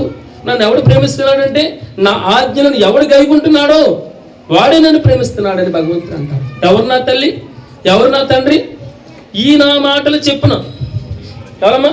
ఈ నా మాటలు చెప్పున చేయవాడు, చేయి ప్రతివాడు బండ మీద తన ఇల్లు కట్టుకున్న బుద్ధివంతుని పోలి ఉంటాడు. ఆ ఇంటి కూడా బాధలు వచ్చాయి, కష్టాలు వచ్చాయి, ఇరుకులు వచ్చాయి, జ్వరాలు వచ్చాయి, ఇబ్బందులు వచ్చాయి. అయితే ఆ ఇల్లు బండ మీద కట్టబడింది, వాక్యమైన బండ మీద కట్టబడింది. స్థిరమైన విశ్వాసం. ఆ విశ్వసించేవాడు కలవరపడ్డం. వరద వచ్చినా, తుఫాను వచ్చినా, గాలి వచ్చినా, ఏదొచ్చినా భయపడ్డు. కానీ ఈ నా మాటలు చెప్పున చేయని ప్రతివాడు ఇసుక మీద తన ఇల్లు కట్టుకున్న బుద్ధివంతుడు, బుద్ధిహీనుని పోలి ఉంటాడు. ఆ ఇంటికి వరద వచ్చింది, ఆ ఇంటికి తుఫాను వచ్చింది, బాధలు వచ్చాయి, కష్టాలు వచ్చాయి, జ్వరం వచ్చింది. వెంటనే ఏమైంది? దాని పునాది ఇసుక మీద కట్టబడింది కనుక అది కూలిపోయిందట. దాని పాట చాలా గొప్పదట. ఆ చెత్తంతా తీయడానికి కొన్ని సంవత్సరాలు పడుతుంది. దాని అర్థం అది. పాట చాలా గొప్పది అంటే దేవుని నామమునకు మహిమ కలుగు. అతడు నన్ను ప్రేమించుచున్నాడు కనుక, అతడు నా నామమును ఎరిగిన వాడు కనుక, అతడు నాకు మొర పెట్టుక. ఏం చేస్తాడట భగవంతుడు? అతనిని తప్పిస్తాడు, అతనిని గణపరుస్తాడు, అతనికి ఉత్తరం ఇస్తాడు. ఇంకా ఏం చేస్తాడట? శ్రమలో నేను అతనికి తోడై ఉంటాను, అతని విడిపించి గొప్ప చేస్తాను, దీర్ఘాయువు చేత అతను తృప్తిపరిచాను, నా రక్షణ అతనికి చూపిస్తాను. మనం ఇన్ని మాటలు కంఠస్థ చేస్తాం, అందరికి తెలిసిన వాక్యమే, అన్నీ చేస్తాను. కానీ ఒకే ఒక మాట, పైన స్లైస్ కింద స్లైస్. మన బలం ఇచ్చేది ఇదే. ఆ క్రీమ్తో పాటు ఈ రెండింటినీ తినాలి. ఓన్లీ క్రీమ్ తినేసి ఆశీర్వాదాల గురించే, మనం అద్భుతాల గురించే ఎప్పుడు ప్రాగులాడుతూ, వాక్యం గురించి మర్చిపోయి, వాక్యాన్ని ఆరాధించడం మర్చిపోయి, వాక్యం మన దగ్గరకు వచ్చిన పాపాన్ని ఒప్పుకోకుండా ఉండడం మర్చిపోయి, మన సిచ్యువేషన్ నేను అన్న అహం వచ్చి, నాకు తెలుసు నేను అన్న అహంభావం వచ్చి, అప్పుడు ఏమవుతుంది? బుద్ధిహీనుని పోలి ఉంటాడు. పైకి డాగ్గా కనబడవచ్చు. అందుకే దేవుడు ఉదయకాలను ఆరాధించడానికి 91 కీర్తన నాకు భరోసా ఇచ్చి కీర్తన. బాధల్లో నెమ్మదిస్తుంది. ఏమన్నాడమ్మా? నాకు భరోసా ఇచ్చేది, నాకు ధైర్యాన్ని ఇచ్చేది, నాకు నిరీక్షణ ఇచ్చేది, నాకు నమ్మకాన్ని పుట్టించేది, నాకు సర్వస్వం, నాకు భద్రత, నా దాగుచోటు. మనం ఇతరులకంటే పెద్ద గొప్పలు కాదు. భగవంతుని దగ్గర నీవే నా ఆశ్రయమని, నీవు మహోన్నతుడైన దేవుని నీకు నివాస స్థలం. మన ఇతరులకంటే గొప్పవాళ్ళు కాదు. ఆయన మనం దాగుచోటుగా చేసుకోవాలి. ఆయన ఏమన్నాడు? ఆయన హస్తం నేను మనం చూసాం కదా, ఆయన హస్తం రక్షింపనేరక ఉన్నట్లు కొరచేయం కాలేదు, ఆయన చెవులు మందం కాలేదు. నీ పాపం నా పాపం భగవంతునికి అడ్డంగా వస్తుంది. ఆయన మాట మనకు వినపడకుండా చేస్తుంది, మన మాట మన ప్రార్థన వినకుండా చేస్తుంది. ఏంటమ్మది? పాపం. అందుకే పరిశుద్ధ సమాజంగా కొంతమంది కూర్చున్నాం, మనం ఆలోచన చేద్దాం. ప్రభువా, నీకు ఆయాస్కరమంటే ఎక్కడైనా ఉన్నాను, ఎలా స్వతంత్రించుకోవాలి? దీన్ని ఎలా స్వతంత్రించుకోవాలి? ఆలోచించి ఎలా స్వతంత్రించుకోవాలి? పైన 2 వచనాలు, కింద 14-15, 14-15-16 4 వచనాలు. మీరు ఆలోచించాలి. మనం చేయవలసింది ఏదో ఒకటి చేయాలి. మనం వచ్చిన తర్వాత కామ్గా ఆయన వాళ్ళు ఏదో చెప్పారని చెప్పేసి విని వెళ్ళిపో, గుసగుసలు అనుకోండి. మనం ఏం చేయాలి? మనం ఆయనతో గుసగుసలాడాలి, ఆయనతో మాట్లాడాలి. అవకాశం నీకు ఇదే. ఆరాధన చేస్తున్నప్పుడు ఇతరులు మనం మన కళ్ళు మూసుకున్న తర్వాత పక్క వాళ్ళ గురించి దేని గురించి ఆలోచించేయకండి. భగవంతుడు తన రిలేషన్ ఎలా ఉంది? నేను ఎలా ఉన్నాను? మహోన్నతిని చాటున, ఎంత గొప్ప మాట తెలిసింది. మహోన్నతిని చాటున నివసించడం అంటే మాటలా? ఆయన దాగుచోటుగా మనం చేసుకోవడం మాటలమ్మా? నాకు దాగుచోటు అంటే నమ్మకి లేనటువంటి భాగ్యం. భగవంతుడే మనకి దాగుచోటుగా ఉన్నాడు. ఆలోచన చేయండి. మనం ఆయన్ని మనం అనుభవించాలి. ఆయన అమ్మ దగ్గర బిడ్డ ఏ విధంగా ఊడిగిపోతుంది, ఏ విధంగా ఆ యొక్క దాగుచోటుగా ఒడిలో లాలన పొందుతాను, అలాగనే భగవంతుడు మనం నేను నీకు దాగుచోటుగా ఉంటాను, నేడిగా ఉంటాను. ఎలా ఉంటానమ్మా? నీకు నేడిగా ఉంటాను. పగలు ఎండ దెబ్బ కానీ, రాత్రి వెన్నెల దెబ్బ కానీ తగలదు. ఒకవేళ కుడి పక్కన 1000 మంది పనా, నీ కుడి ప్రక్కన 10,000 మంది కూలినా అపాయం ఎద్దుకు రాదు. ఎందుకో తెలుసా? నీవు కనులారా చూచుండగా భక్తిహీనులకు బ్రతకాలి. యెహోవా అన్నాడు. ఈ మాట చూడన్నావు, నా మాట చూడు. యెహోవా నీవే నా ఆశ్రయమని, నీవు మహోన్నతుడైన దేవుని నీకు నివాస స్థలం. ఇంత గొప్ప మాట అనేది ఈ మాట. మీరు లోపల కంటే తీసుకున్న మాట పలికి, యెహోవా నీవే నా ఆశ్రయం అని నువ్వు ఆయనతో పలుకుతున్నావు. ఏమని? యెహోవా నీవే నా ఆశ్రయం అని, నీవు మహోన్నతుడైన దేవుని నీకు నివాస స్థలంగా చేసి ఆయన దాగుచోటు మనం ఆరాధన చేద్దాం. మనంతా మనం స్వపరీక్ష చేసుకుంటాం. ఇతరులు చెప్తే నీళ్ళు ఎలా ఉన్నాయని అడుగుతాం. ఇతరులు చెప్తే నీ బ్రతుకు చూసుకో, నీ కుటుంబం చూసుకో అంటాం. అందుకే భగవంతుని దగ్గరికి వచ్చినప్పుడు మనం స్వపరీక్ష చేసుకోవాలి. ఆరాధనకి వెళ్ళినప్పుడు మనంతా మనమే పరీక్ష చేసుకోవాలి. నా సిచ్యువేషన్ నిజంగా ఆ వాక్యాన్ని బైహార్ట్ చేస్తున్నానా, స్వతంత్రించుకున్నాను? గురువారం అటుకి వింటూ వాక్యాన్ని పక్కకు తొంగలు తొక్కేస్తాను. భగవంతుడు ఈరోజు నీతో నాతో మాట్లాడుతున్నాను. ఇదిగో మహోన్నతికి చాటున నివసించు, అప్పుడు అతడు నన్ను ప్రేమించున్నాను కనుక నేను అతను తప్పిస్తాను. అతను నాకు మొరపెట్టగానే అతను గణపరుస్తాను. శ్రమలో అతను తోడేయండి, అతను విడిపించి అతను గొప్ప చేస్తాను. దీర్ఘకాలం చేత అతను తృప్తిపరిచాను. నా రక్షణ అతను చూపిస్తాను. గొప్ప దేవుడు అండి, మంచి దేవుడు. ఆయన రక్షింపని ఉన్నట్లు ఆయన చేతులేమి కొరచ కాలేదు, వినడానికి ఉన్నట్లు ఆయన చెవులు మందం కాలేదు. మన పాపం మనకి భగవంతునికి అడ్డంగా ఉంది అంటాడు. ఇదే ఒకవేళ నా రూమ్లో నేను పాపం కప్పుకుంటే నీ ఎదుటి నేను ఎలా ఉంటానమ్మా? వేషధారిగా ఉంటాను. ఒకవేళ నేను పాపం చేయలేదు నేను ఒప్పుకుంటే, నేను అంటూ ఉంటే భగవంతునితో అబద్ధకునిగా మారుస్తామంటే భగవంతుని ఆరాధన చేద్దాం. ఇది ఆరాధన సమయం. ఫస్ట్గా రోమిలికి రాసిన గ్రంథం 1:20 నుంచి మనం దేవుని గురించి ఆలోచించాం. అదేవిధంగా యోబు గ్రంథం ద్వారా మనం ఏంటంటే జంతువుల నుంచి మనం ఏం నేర్చుకోవాలని దేవుడు అక్కడ మాట్లాడతాడు అనమాట. యోబు రాసిన గ్రంథము 12:7 చదవండి. మృగములను విచారించుము, అవి మాకు బోధించుము. ఆకాశ పక్షులను విచారించుము. తెలియజేయును. అవి నీకు తెలియజేయను. భూమిని గూర్చి జ్ఞానించిన ఎడల అది నీకు బోధించును. అవి నీకు బోధించును. సముద్రములోని చేపలను నీకు దానిని వివరించును. వీటన్నిటిని బట్టి యోచించుకుని ఎడల యెహోవా హస్తము వీటిని కలగజేసినని తెలుసుకుని లేనివాడు ఎవడు? జీవరాశుల ప్రాణమును మనుషులందరి ఆత్మలను ఆయన వశమునున్నవి కదా. చాలండి. దేవుడు ఇక్కడ మనకు మొదటి వచనంలో చెప్తున్నాడు, ఆయనను మృగముల గురించి విచారించి నువ్వు బోధించమంటున్నాడు. అంటే మనము జంతువుల నుంచి అవి మనకు బోధిస్తాయి, అదేవిధంగా మనం నేర్చుకున్నది ఇతరులు కూడా బోధించాలని మాట్లాడుతున్నమాట. అంటే ఇది ఇక్కడ సామెతల గ్రంథము 30 వచనంలో మనం చూసుకుంటే అక్కడ 4 జీవులు ఉంటాయి.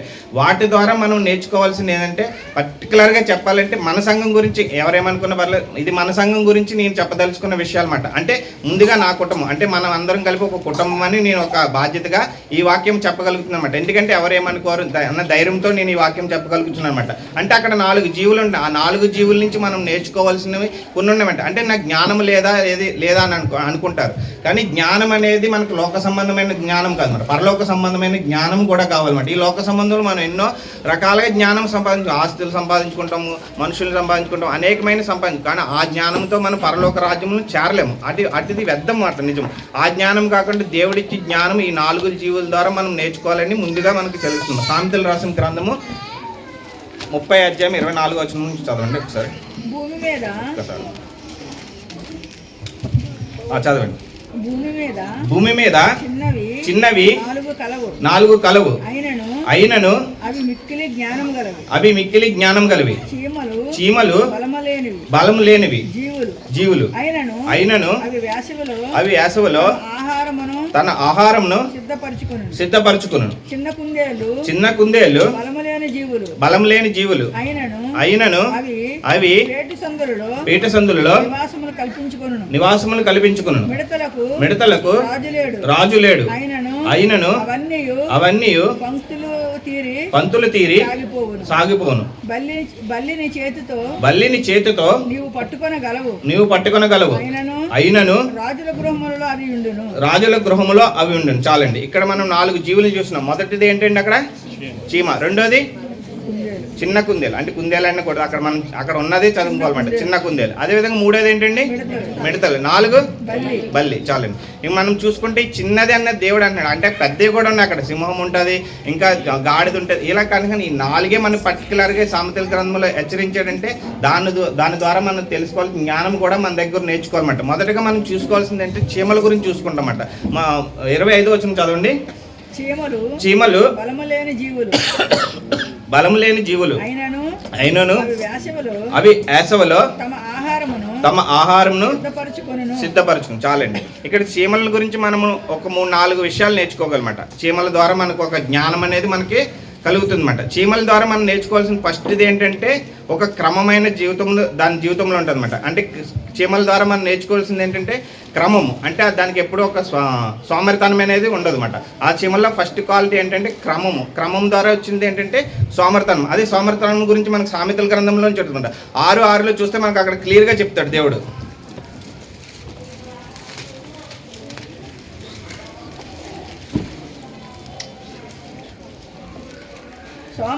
సోమరి చీమల వద్దకు వెళ్ళము, వాటి నడతలు కనిపెట్టి జ్ఞానము తెచ్చు. చాలండి. ఇక్కడ సోమరితనం గురించి మనకి చీమల వద్దకు వెళ్ళి ఏం నేర్చుకోమంటున్నాడండి?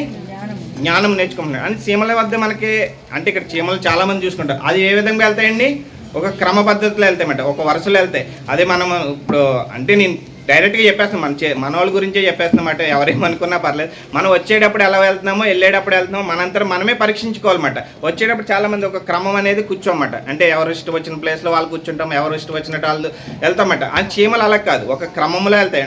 అది ఆహారం కోసం వెళ్ళినప్పుడు ఒక రకంగా అదే విధంగా వెళ్తాయి, తిరిగి మళ్ళీ ఆహారం తెచ్చుకున్నప్పుడు కూడా వెళ్తాయి అన్నమాట. అంటే చీమలు ఎదురుపడినా కానీ వాటి ఏమీ చేసుకోవన్నమాట.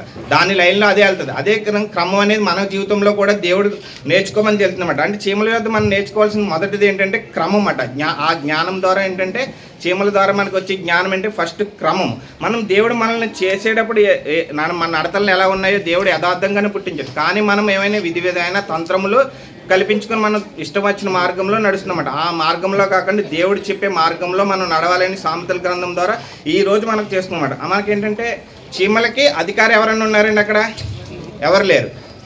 రాజులు కానీ, మంత్రులు కానీ, ఎమ్మెల్యేలు కానీ, ఒక నాయకులు కానీ, తండ్రి కానీ ఎవరు కూడా లేరు. కానీ మనకి ఇక్కడ అంతమంది ఉన్నా కానీ ఒక క్రమం అనేది లేదు. ఇక్కడ దైవజనులు ఉంటారు, సంఘ పెద్దలు ఉంటారు, సంఘ కాపరు ఉంటారు, అదేవిధంగా కొన్ని ఏజ్కి ఉంటారు. కానీ మనం ఏంటంటే ఒక క్రమం అనేది మన జీవితంలో అనేది లేదని ఈ చీమల ద్వారా మనకి నేర్చుకోమని మాట్లాడుతున్నాం. ఒక క్రమబద్ధమైన జీవితం మన దేవుడు నేర్పుతున్నమాట. అంటే చీమలకు న్యాయాధిపతి లేకున్నా కూడా ఈ ఒక క్రమం వెళ్తున్నాయి. మనకి న్యాయాధిపతి ఉన్న పెద్దలు ఉన్నా కానీ మన జీవితంలో లేనిది ఏంటంటే ఒక క్రమం అనేది లేదన్నమాట. అంటే నేను ఫాస్ట్గా చెప్పుకుంటూ వెళ్ళిపోతున్నాను, ఎందుకంటే నేను రాసుకున్న చాలా పెద్ద బుక్ అది.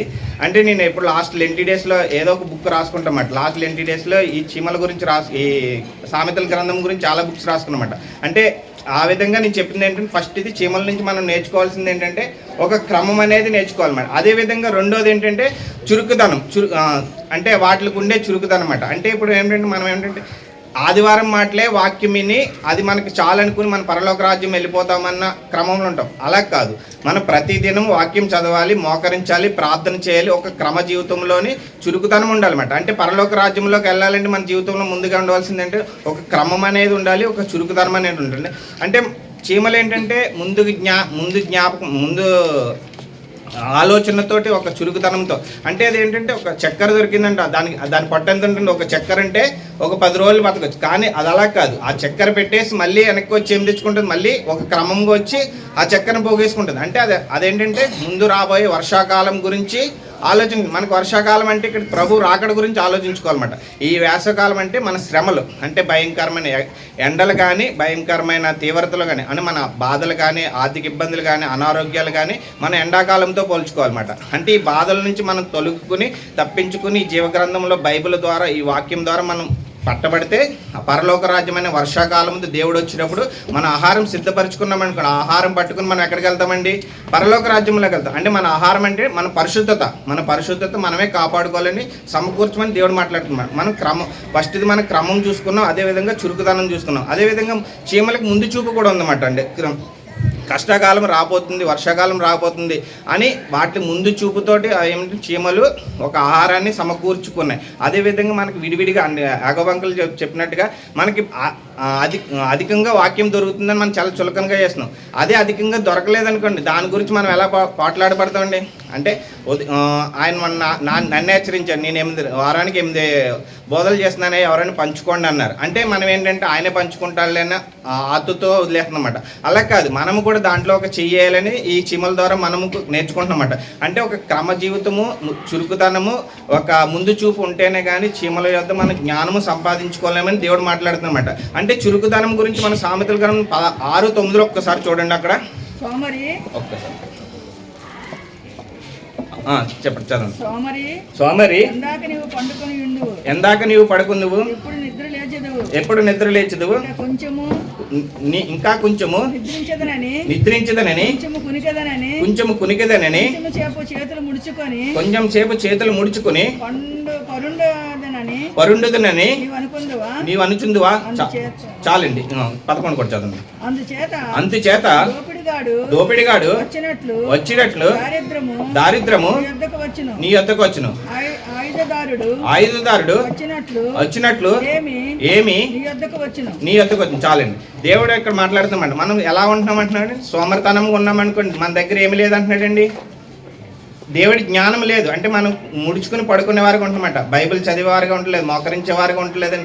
అంటే మనం ఆత్మీయంగా అర్థం చేసుకోవాలి. అంటే లోక జ్ఞానంగా అర్థం చేసుకుంటే అంటే తిండి గురించి, మన వస్తువుల గురించి, మన గృహం గురించి అర్థమవుతుంది. కానీ ఇక్కడ దేవుడు మనకు ఆత్మీయంగా అర్థం చేసుకోమన్నాడంటే ఇంకా నువ్వు పడుకుని ఉంటున్నామాట. అంటే ఇంకా నువ్వు ఈ లోకంలోనే జీవిస్తున్నావు. అంటే పడుకుంటామంటే ఈ లోకంలోనే ఉంటున్నావు, కానీ బైబిల్ అనేది నువ్వు చదవట్లేదు, మోకరించి ప్రార్థన అనేది నువ్వు చేస్తలేదు, మోకరించి నువ్వు ఇన్నపములు అనేది చేస్తలేదు, కృతజ్ఞత మేలు పొందుతున్నావు, కానీ దానికి తిరిగి నువ్వు కృతజ్ఞతలు చెల్లించలేదని దేవుడు మనతో మాట్లాడు. ఇంకెన్నాళ్ళు నువ్వు పడుకుండు, ఒక అపాయం వచ్చినదంటే అది నీ వద్ద నుండి కాపాడదు. అపాయం నుండి తప్పించే దేవుడు ఎవరంటే మన దేవుడే. ఎందుకంటే బలాన్ని ఇచ్చే దేవుడు, బలం కార్యములు చేసే దేవుడు. అందుకే ఇందాక చదివినట్టుగా మహా అద్భుత కార్యములు చేసే దేవుడు కాబట్టి ఆయన మహా అద్భుతమైన దేవుడు అని పేరు పెట్టబడింది. అంటే మనం చదువుకున్న ప్రతి విషయమును ఈ చీమల ద్వారా మనం నేర్చుకోవాల్సింది ఏంటంటే ఒక క్రమమైన శిక్షణ నేర్చుకోవాలి, చురుకుదనం నేర్చుకోవాలి, ముందు చూపు కూడా నేర్చుకోవాలని దేవుడు మాట్లాడుతున్నాం. అదేవిధంగా సామెతలు 30కి వెళ్దామండి ఒకసారి.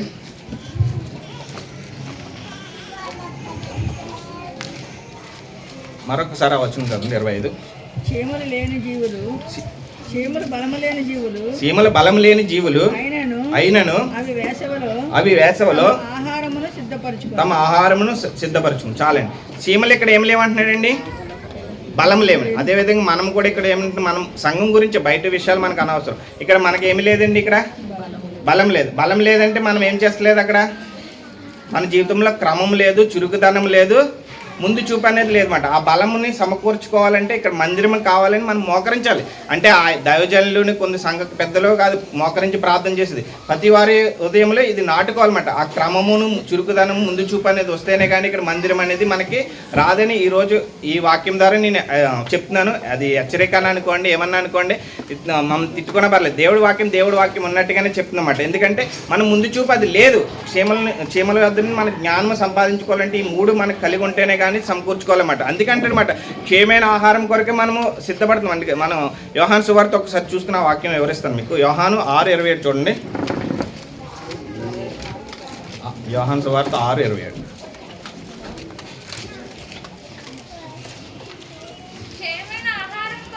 క్షేమైన ఆహారము కొరకు కష్టపడకుడు కానీ నిత్య జీవము కలగజేయు అక్షయమైన ఆహారం కొరకే కష్టపడి మనుష్య కుమారుడు దానిని మీకు ఇచ్చును. ఇందుకై తండ్రి అయిన దేవుడు ఆయనకు ముద్ర వేసి ఉన్నాడని చెప్పిన. చాలండి. ఇక్కడ మనం ఏ ఆహారం కొరకు కష్టపడుతున్నాం అంటున్నాడండి దేవుడు? క్షేమైన. కానీ మనకు కావాల్సిన ఆహారం ఎలా ఉండాలండి? అక్షయమైన ఆహారం కావాలంటే మనం ఏంటంటే ఎగ్జాంపుల్ ఒక్కటే. మనం లాస్ట్ టైం మన 28, 29, 30, 31 మీటింగులు చూసినప్పుడు ఇక్కడ చాలామందికి ప్లేస్ లేదు చాలామంది. కానీ అది ఏంటంటే క్షేమైన ఆహారం కొరకు మనం ఇతరులను రప్పిస్తున్నాం. కానీ అక్షయమైన ఆహారం కొరకు అంటే రప్పించాలి. ప్రతి ఆదివారం కానీ, ఉపవాస కూడుకులో కానీ, స్త్రీల కూడుకులో కానీ, గొలుసు ప్రార్థనలో కానీ, ఉదయకాల ఆరాధనలో కానీ, దేంట్లోనే సరే క్షేమైన ఆహారం కొరకు మనం ఆ 4 రోజులు మీటింగ్ కొరకు మీరు ఆహుతపడ్డారు. కానీ క్షేమైన ఆహారం కొరకు కానీ ఈ అక్షయమైన ఆహారం కొరకు ముందు చూపు లేదని మనకు దేవుడు మాట్లాడుతున్నాడు. అంటే ఆ 4 రోజులు ఇన్ని వాక్యము మళ్ళీ సంవత్సరం దాకా ఉంటుందని కాదు. ప్రతిరోజు మనం వాక్యంతో ఉతకస్నానం చేయాలి. మనలో ఉన్న ప్రతి పాపాన్ని విడిచిపెట్టాలి. ఆ వాక్యం ద్వారా మనం కడుక్కుంటే దేవుడు మనకు ముందు చూపు చూపిస్తానంటున్నాడు. అంటే క్షేమైన ఆహారం కొరకు, ఇగలావ సంబంధమైన ఆహారం కొరకు మీరు బతుకుతున్నారు. కానీ అక్షయమైన ఆహారము దేవుడు మనకు సమకూర్చాడు. కానీ ఆహారం కొరకు మనము ఎదురు చూస్తలేదు అనమాట. అక్షయమైన ఆహారం కొరకు ఎదురు చూసేవారు ఉండాలి. క్షేమైన ఆహారం కొరకు ఎదురు చూసిన వారు కూడా మన బైబిల్ గ్రంథంలో ఉన్నారండి. అంటే ఆ ఆహారం వల్ల వచ్చే శ్రమలు కూడా చాలామంది ఉన్నాయి. అంటే క్షేమైన ఆహారం అంటే ఇహలోక సంబంధం ఆహారము మనకు వద్దని మాట్లాడుతున్నమాట. అంటే క్షేమైన ఆహారం వల్ల మనకి చాలా వ్యాధులు వస్తాయి. మన కుటుంబంలో కానీ, మన వ్యక్తిగతంలో కానీ, మన జీవితంలో కూడా కానీ వస్తాయన్నమాట. ఆ ఆహారం కొరకు మనం పాటుపడేవారు కూడా. ఆ క్షేమైన ఆహారం కొరకు ఒక రిఫరెన్స్ మీకు చూపించి ముందుకెళ్తానండి. 2వ రాజుల గ్రంథము 5:26 చదవండి. 2వ రాజుల గ్రంథము 5:26. ఒక్కసారి చాలండి చదవండి. అంతటా ఎలీషా వానితో ఆ మనుషుడు తన రథము దిగి నిన్ను ఎదుర్కొంటూ తిరిగి వచ్చినప్పుడు నా మనసు నీతో కూడా రాలేదా?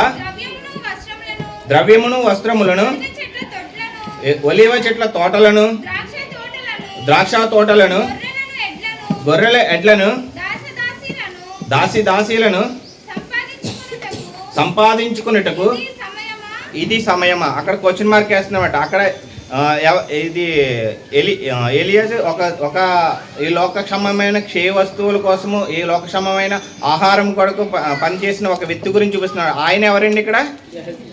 ఎవరండి? గేహాజీ.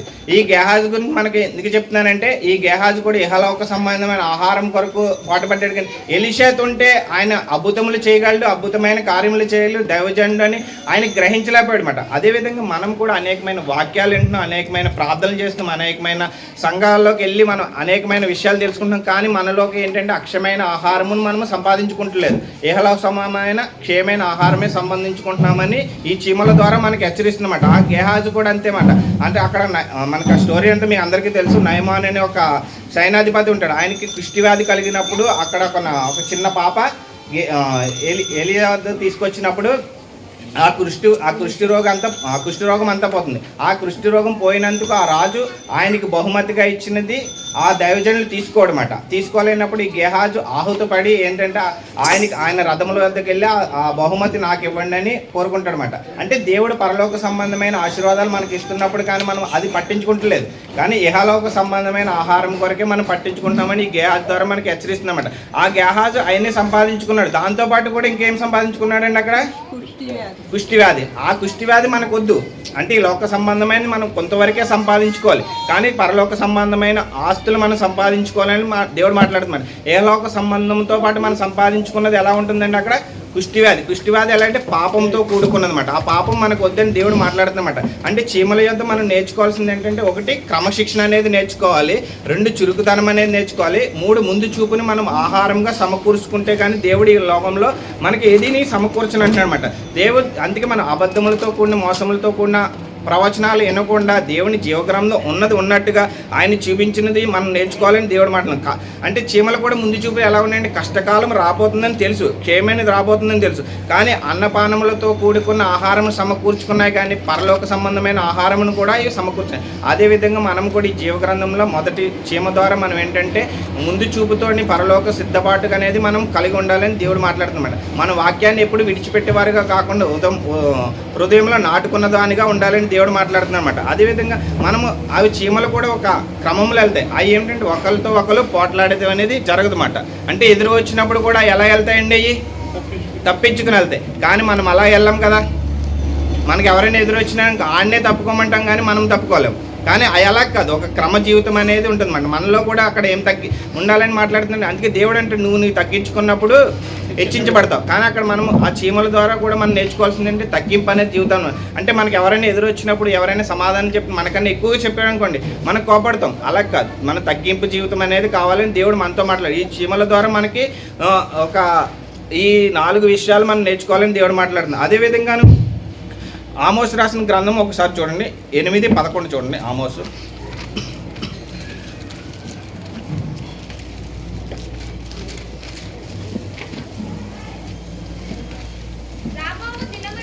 రాబో దినములందు దేశంలో నేను క్షామం పుట్టిందును, అది అన్నపానము లేకపోవటం వల్ల కలుగు క్షామము కాక యెహోవా మాట వినకపోవటం వలన కలుగు క్షేమంగా ఉండును. ఇదే యెహోవాకి. ఇక్కడ ఏంటంటే దేవుడు క్షేమం అంటే మనకి ఆహారంతో కూడింది కాదు, ఇహలోక సంబంధమైనది కాదు, పరలోక సంబంధమైన క్షేమం పుట్టిస్తున్నాడు. ఆయన మాట వినాలి. ఆయన మనకి ఏం చెప్పాడండి? చాలా విషయాలు. ఒకరినొకరు ప్రేమించుకోవాలన్నారు, ఒకరినొకరు తగ్గించుకుని హెచ్చరించుకోవాలన్నారు, ఒకరినొకరు బోధించుకోవాలని చాలా చెప్పారు. కానీ మనం ఈ చీమల నుంచి ఈ 4 విషయాలు నేర్చుకుంటే క్షేమైన ఆహారం కొరకు, అక్షయమైన ఆహారం కొరకు పాటలాడమన్నాడు. అందుకే దేవుడు మరొకసారి ఆమోస్ గ్రంథం ద్వారా కూడా మనల్ని హెచ్చరిస్తున్నమాట. ఈ క్షేమైన ఆహారమును హెచ్చరించట్లేదు, మన పరలోక రాజ్యములు సిద్ధపాటు అనేది కలిగి ఉండాలని దేవుడు మాట్లాడుతున్నమాట. ఈ క్రమ జీవితంలో మనం ఉన్నామంటే మన కుటుంబం ఎదుగుతుంది, సంఘం ఎదుగుతుంది, సమాజం కూడా ఎదుగుతుందని ఈ క్రమంలో మనం నేర్చుకోవాలన్నమాట. ఈ క్రమం అనేది మన జీవితంలో ఉంటేనే కానీ మన వాక్యం పట్ల ఆసక్తిగా ఉండలేమని దేవుడు మాట్లాడుతున్నారు. మొదటిగా మన చీమల ద్వారా అదే విషయాన్ని నేర్చుకున్నమాట. రెండోది ఒకసారి చూడండి, సామెతలు రాసిన గ్రంథము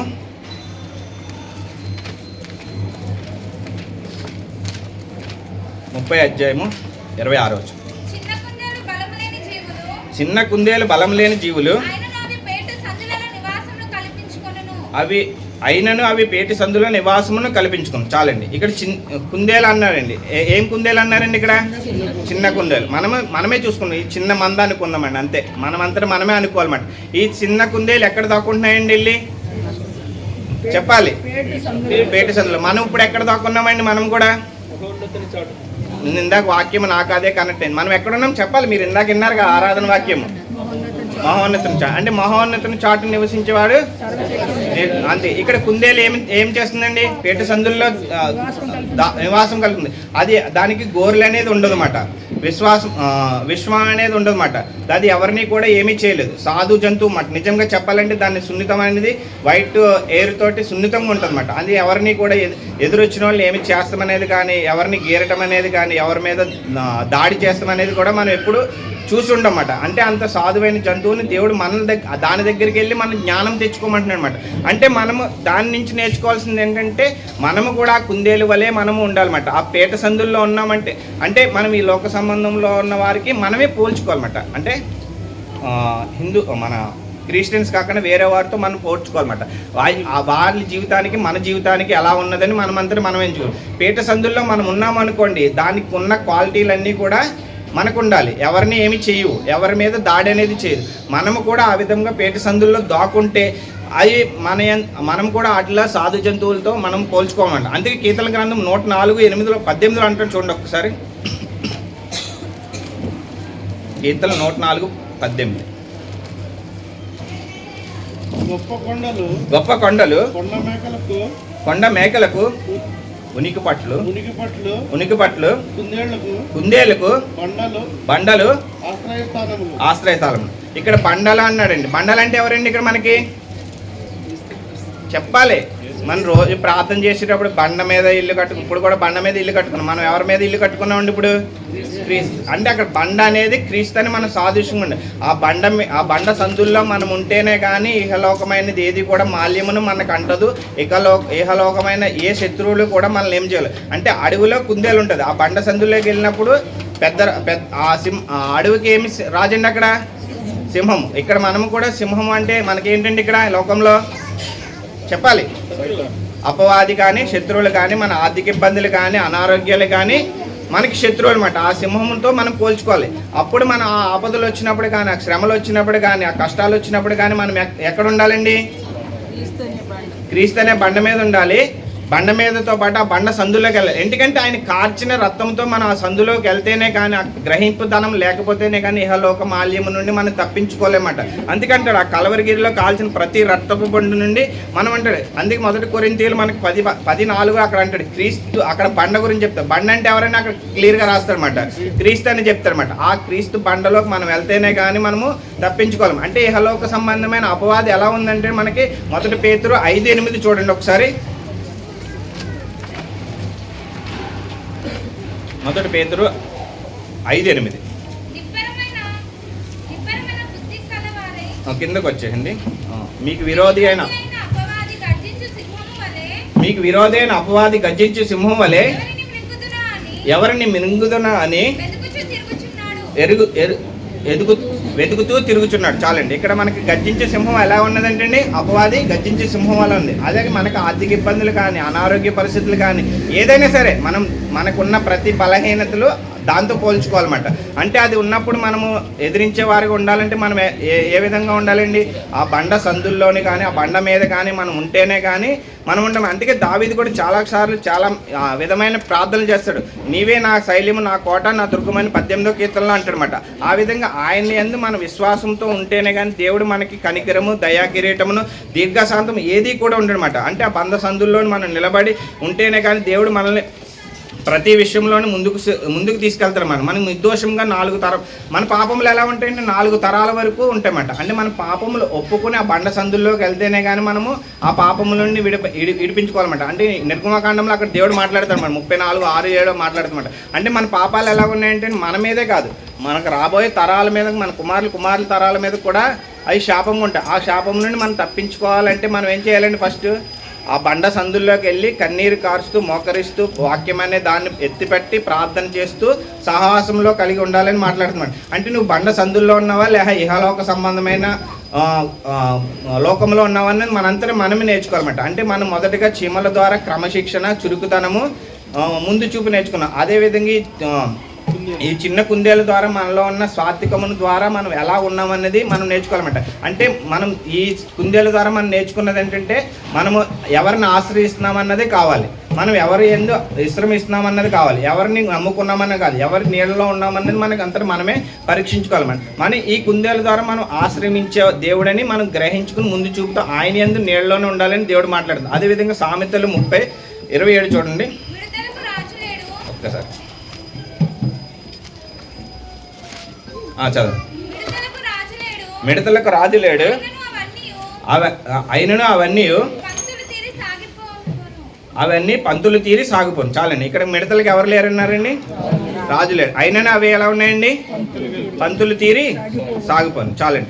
మనకి మిడతలు కూడా బహు చిన్నగా ఉంటాయి.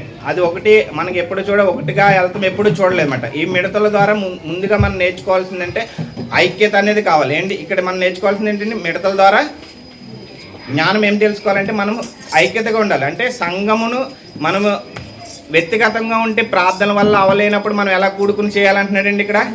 సంఘముగా కూడుకుని ప్రార్థన చేయాలి. అంటే మనం వ్యక్తిగతంగా మన జీవితం మన కుటుంబం గురించి చేస్తాం, సమాజం కొరకు, మందిరముని కొరకు, మందిరంలో ఉన్న దైవజనుల కొరకు, ప్రపంచంలో ఉన్న మనుషుల కొరకు, అన్నిటి కొరకు మనం ప్రార్థన చేసేటప్పుడు ఎలా ఉండాలండి? ఇక్కడ ఐక్యతగా కలిగండి. సంఘం అంటేనే ఒక ఐక్యతగా ఉండాలని మిడతల ద్వారా మనకు ఒక జ్ఞానాన్ని తెలియజేస్తున్నాడు. ఈ మిడతలు మనకు నేర్పిస్తున్నాయి. చూడండి ఎలా అంటే ఎప్పుడు ఇండివిజువల్గా వెళ్ళవు, గుంపులుగా వెళ్తాయన్నమాట. ఐగుప్తులో అప్పుడు పరో మీదకి ఎలా వెళ్ళాయండి? అవి గుంపులు పచ్చదనం ఎక్కడ కనబడినా అది తుంచివేసినాయి, ఎడారి భూములుగా చేస్తామట. అంటే మనలో ఉన్న ప్రతి అపవాది క్రియలను పచ్చదనంగా చిగురించినాయి అనుకోండి, ఆ మిడతలు పంపుతానంటున్నాడనమాట రాజు. మన రాజు ఎవరండి అక్కడ? దేవుడే నిజంగా మన మిడతల ద్వారా జ్ఞానం అనేది కలిగి నడుచుకోవాలన్నమాట. అంటే ఇక్కడ చాలా ఉన్నాయి కానీ నేను చెప్పదలుచుకోలేదు అన్నీ. మిడతల నుండి మనం నేర్చుకోవాల్సింది ఏంటంటే ఐక్యత అనేది కావాలన్నమాట. చీమల ద్వారా ఒకటి నేర్చుకున్నాము, కుందేల ద్వారా ఒకటి నేర్చుకున్నాము, ఈ మిడతల ద్వారా కూడా ఒక ఐక్యత అనేది కావాలన్నమాట.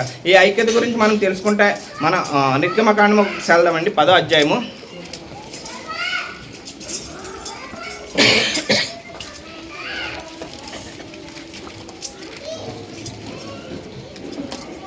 పన్నెండు నుంచి చదవండి. 10 అప్పుడు యెహోవా మోషేతో మిడతలు వచ్చినట్లు ఐగుప్తు దేశం మీద నీ చెయ్యి చాపము. అవి ఐగుప్తు దేశం మీదకి వచ్చి ఈ దేశము పైర్లన్నిటినీ అనగా వడగండ్లు పాడు చేయనని వాటన్నిటిని తినివేయనని చెప్పను. మోషే ఐగుప్తు దేశం మీద తన కర్రను చాపగా యెహోవా ఆ పగలంతయు ఆ రాత్రంతయు ఆ దేశం మీద తూర్పు గాలి విసిరిచేసెను. ఉదయమందు ఆ తూర్పు గాలికి మిడతలు వచ్చెను. ఆ మిడతలు ఐగుప్తు దేశం అంతటి మీదకి వచ్చి ఐగుప్తు సమస్త ప్రాంతములో నిలిచెను. అవి మిక్కిలి బాధాకరమైనవి. అంతకు మునుపు అట్టి మిడతలు ఎప్పుడు ఉండలేదు, తరువాత అట్టి ఉండబోవు. అవి నేలంతా కప్పను. చాలండి. ఇది మీకు అందరికీ తెలిసిన స్టోరీయే. ఏంటంటే అక్కడ మిడతల్ని ఒకటిగా పంపలేదు, ఒక గుంపుగా పంపాడు, ఒక సమూహంగా పంపించి అక్కడ ఉన్న దేశం మీదకి క్షేమైన ఆహారం కాకుండా అక్షయమైన ఆహారం కొరకు పాటుపడే వారి కొరకు దాన్ని చేశారనమాట. అంటే అక్కడ పరోని మనకి లోక సంబంధంగా చూసుకోవాలన్నమాట. ఆయన ఏంటంటే దేవునికి మనకి విరోధంగా ఉన్నప్పుడు మిడతల ద్వారా తన సైన్యాన్ని పంపి అపవాది నుంచి మనం విడిపించడానికి అనేది ఒక సాదృశ్యం అన్నమాట. అంటే ఒక్కలుగా వెళ్ళి మనం ఏది సాధించలేం. ఇక్కడ మనకి మందిరం కావాలి, మనం అందరం ఏం చేయాలండి? ఇక్కడ ఐక్యతగా కలిగి ఏం చేయాలి? ప్రార్థన చేయాలి. ప్రతి విషయంలో సహకరించాలి. అంటే ప్రార్థన అనేది కాదు, ప్రతి విషయంలోనే సహకరించాలన్నమాట. అంటే ఒక క్రమశిక్షణగా ఉండాలి, ముందు చూపు ఉండాలి, చురుకుతనం ఉండాలి. కుందేలకు మనం ఇహలోక సంబంధమైన ఎవరో ఇస్తారు డబ్బు, ఎవరో ఇస్తారని కాదు, మనకు అవసరమైన దేవుడినే నమ్ముకోవాలన్నమాట. మనం సెకండ్ పాయింట్ ఏంటంటే ఈ మందిరంని కట్టడానికి దేవుడినే ఆనుకోవాలి, ఆయన్ని ఆశ్రయంగా చేసుకోవాలి. కుందేలు ఏమైనా ఆశ్రయం చేసుకున్నాయండి? బండ సందులను ఆశ్రయం చేసుకున్నాయి. మనం కూడా దేవుడిని ఆశ్రయంగా చేసుకోవాలని దేవుడు మన ద్వారా ఈ వాక్యం ద్వారా ఇస్తున్నారు. అదేవిధంగా మూడవది ఏంటంటే ఐక్యతగా చేయాలన్నమాట. ఆ బండ సందుల్లో నిలబడి అంటే బండ సందులు అంటే పెద్ద విశాలంగా ఉండదు, అంటే దీనికన్నా చిన్నగా ఉంటుంది. మనకి మత్తయి సువార్తలో చూసుకుంటే ఇరుకైన మార్గముల ద్వారానే వెళ్తే మన పరలోక రాజ్యం. విశాలమైన మార్గములు అనేకమైన ఉంటాయి, కానీ అది ఎక్కడికి వెళ్తున్నామని మనకు తెలియదు. ఇరుకైన మార్గంలో వెళ్ళామనుకోండి అది ఒక గమ్యానికి చేరుస్తుంది. అది విశాలమైన మార్గంలో వెళ్ళామనుకోండి పక్కకి చాలా దారులు ఉంటాయి, ఆ దారిలో మనం వెళ్ళకూడదు. ఇరుకైన మార్గంలో బండ సందుల్లో నిల్చుంటేనే కానీ జీవ మార్గంలో పోదాం. అదేవిధంగా ఐక్యత కలిగి అంటే మనం ఒక్కలమే వెళ్ళామనుకోండి తప్పిపోతాం. అదే ఐక్యతకి వెళ్ళామనుకోండి ఒక విజయాన్ని సాధించవచ్చు, ఒక పోరాటం అనేది చేయొచ్చు, ఒక అపవాదిని ఎదురించవచ్చు. అంటే ఈ మిడతల ద్వారా మనం నేర్చుకోవాల్సింది ఏంటంటే ఐక్యత కలిగి ఉండాలన్నమాట. నేను చదువుకున్నప్పుడు ఏంటంటే ఈ బైబిల్ చదువుకున్నప్పుడు కొన్ని వాక్యాలు ఎక్కువ వచ్చినప్పుడు రాసుకుంటామన్నమాట. అదేవిధంగా ఈ బైబిల్ గ్రంథంలో ఒకరినొకరు ఆనుకుని ఒకరినొకరు ప్రేమించుకుని ఒకరినొకరు అనే మాట చాలాసార్లు వస్తుంది. అంటే నేను రాసుకున్న ప్రకారం ఏంటంటే 37 సార్లు నాకు కనిపించింది. అంటే మీకు వేరే ఎక్కువ కనిపించవచ్చు లేదా తక్కువ కనిపించచ్చు. నాకు కనిపించింది ఏంటంటే 37 సార్లు ఒకరినొకరిని ఆనుకోండి, ఒకరినొకరిని ప్రేమించుకోనండి, ఒకరినొకరు సహాయించుకోండి, ఒకరినొకరు క్షమించుకోండి అని ఇలా 39 ఉంటాయి మాట. అవన్నీ నేను రాసుకున్నాను కానీ మీకు చెప్పడానికి టైం లేదు. కానీ 2-3 చూసి నేను చెప్తాను. యోహాను సువార్త 15:12 చూడండి.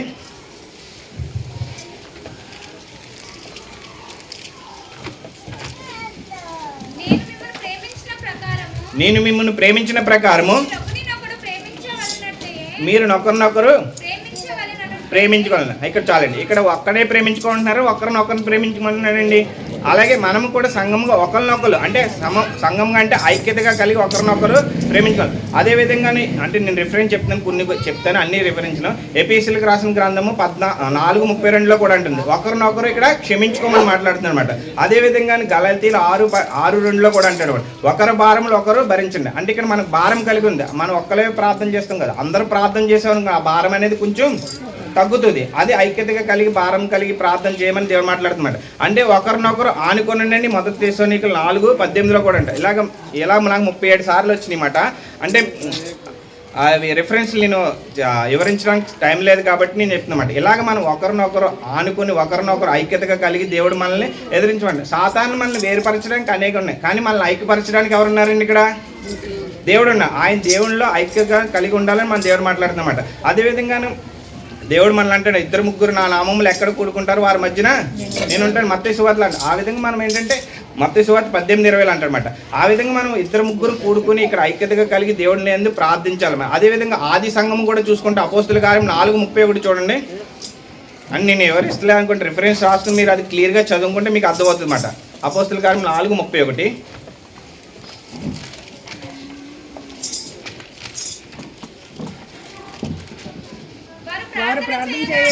వారు ప్రార్థన చేయగానే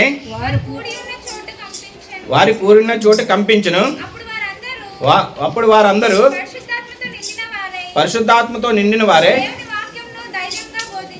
దేవుని వాక్యం ధైర్యంగా బోధించాలండి. ఇక్కడ కూడా దేవుని వాక్యం బోధించాలన్నా, దేవుని వాక్యం ప్రార్థించాలన్నా, దేవుని వాక్యం సాహసం కలిగి ఉండాలన్నా, ఆయన ఆనుకొని ఉండాలన్నా కానీ వారు ప్రార్థన చేసుకుని ఉన్న చోటు కంపించాలంటే వారు ఒక్కరే ప్రార్థన చేశారన్నారా వారందరూ కలిసి ప్రార్థన చేశారన్నారండి? అక్కడ వారందరూ కలిసి ప్రార్థన చేశారు. అదేవిధంగా మనం కూడా ఇక్కడ ఐక్యత కలిగి ప్రార్థించాలని దేవుడు మాట్లాడుతున్నమాట. మొదటిగా మనం చీమల ద్వారా కొంచెం నేర్చుకున్నాం, కుందేల ద్వారా నేర్చుకున్నాం. ఇక్కడ మిడతల ద్వారా ఒక ఐక్యత కలిగి అనేది దేవుడు మనలో మాట్లాడుతున్నమాట. అంటే మనం ఏంటంటే ప్రతి విషయంలోనే ఐక్యత కలిగి అని అంటున్నాడు అనమాట. అందుకే యేసు సంతోషించే వారితో సంతోషించమని, దుఃఖించే వారితో దుఃఖించమంటున్నాడు అనమాట. అంతే సంతోషించే వారి దగ్గరికి వెళ్ళి మనం దుఃఖించమని అక్కడ ఎలా ఉంటుందని పరిస్థితి బాగోదు కదా. అదేవిధంగా ఏడ్చే వారి దగ్గరికి వెళ్ళి మనం వెళ్ళి నవ్వామనుకోండి, పాటలు పెట్టి ఏదో చేసి నవ్వుకున్నాం అనుకో, అక్కడ కూడా ఎలా ఉంటుంది? మనం ఏదో వ్యతిరేకలుగా ఉంటామన్నమాట. అలా కాదు. దేవుడు ఏమంటున్నాడు? సంతోషించే వారితో సంతోషించము, దుఃఖించే వారితో దుఃఖించమంటున్నాడు. అంటే ఒకరినొకరు వాదార్చుకునేవారు, ఒకరి సంతోషం ఒకరు పంచుకునేవారుగా మనం దేవుడు ఈరోజు ఈ ఐక్యత ద్వారా మాట్లాడుతున్నమాట. అదేవిధంగా 4వది కూడా చూసుకుందామండి ఒకసారి.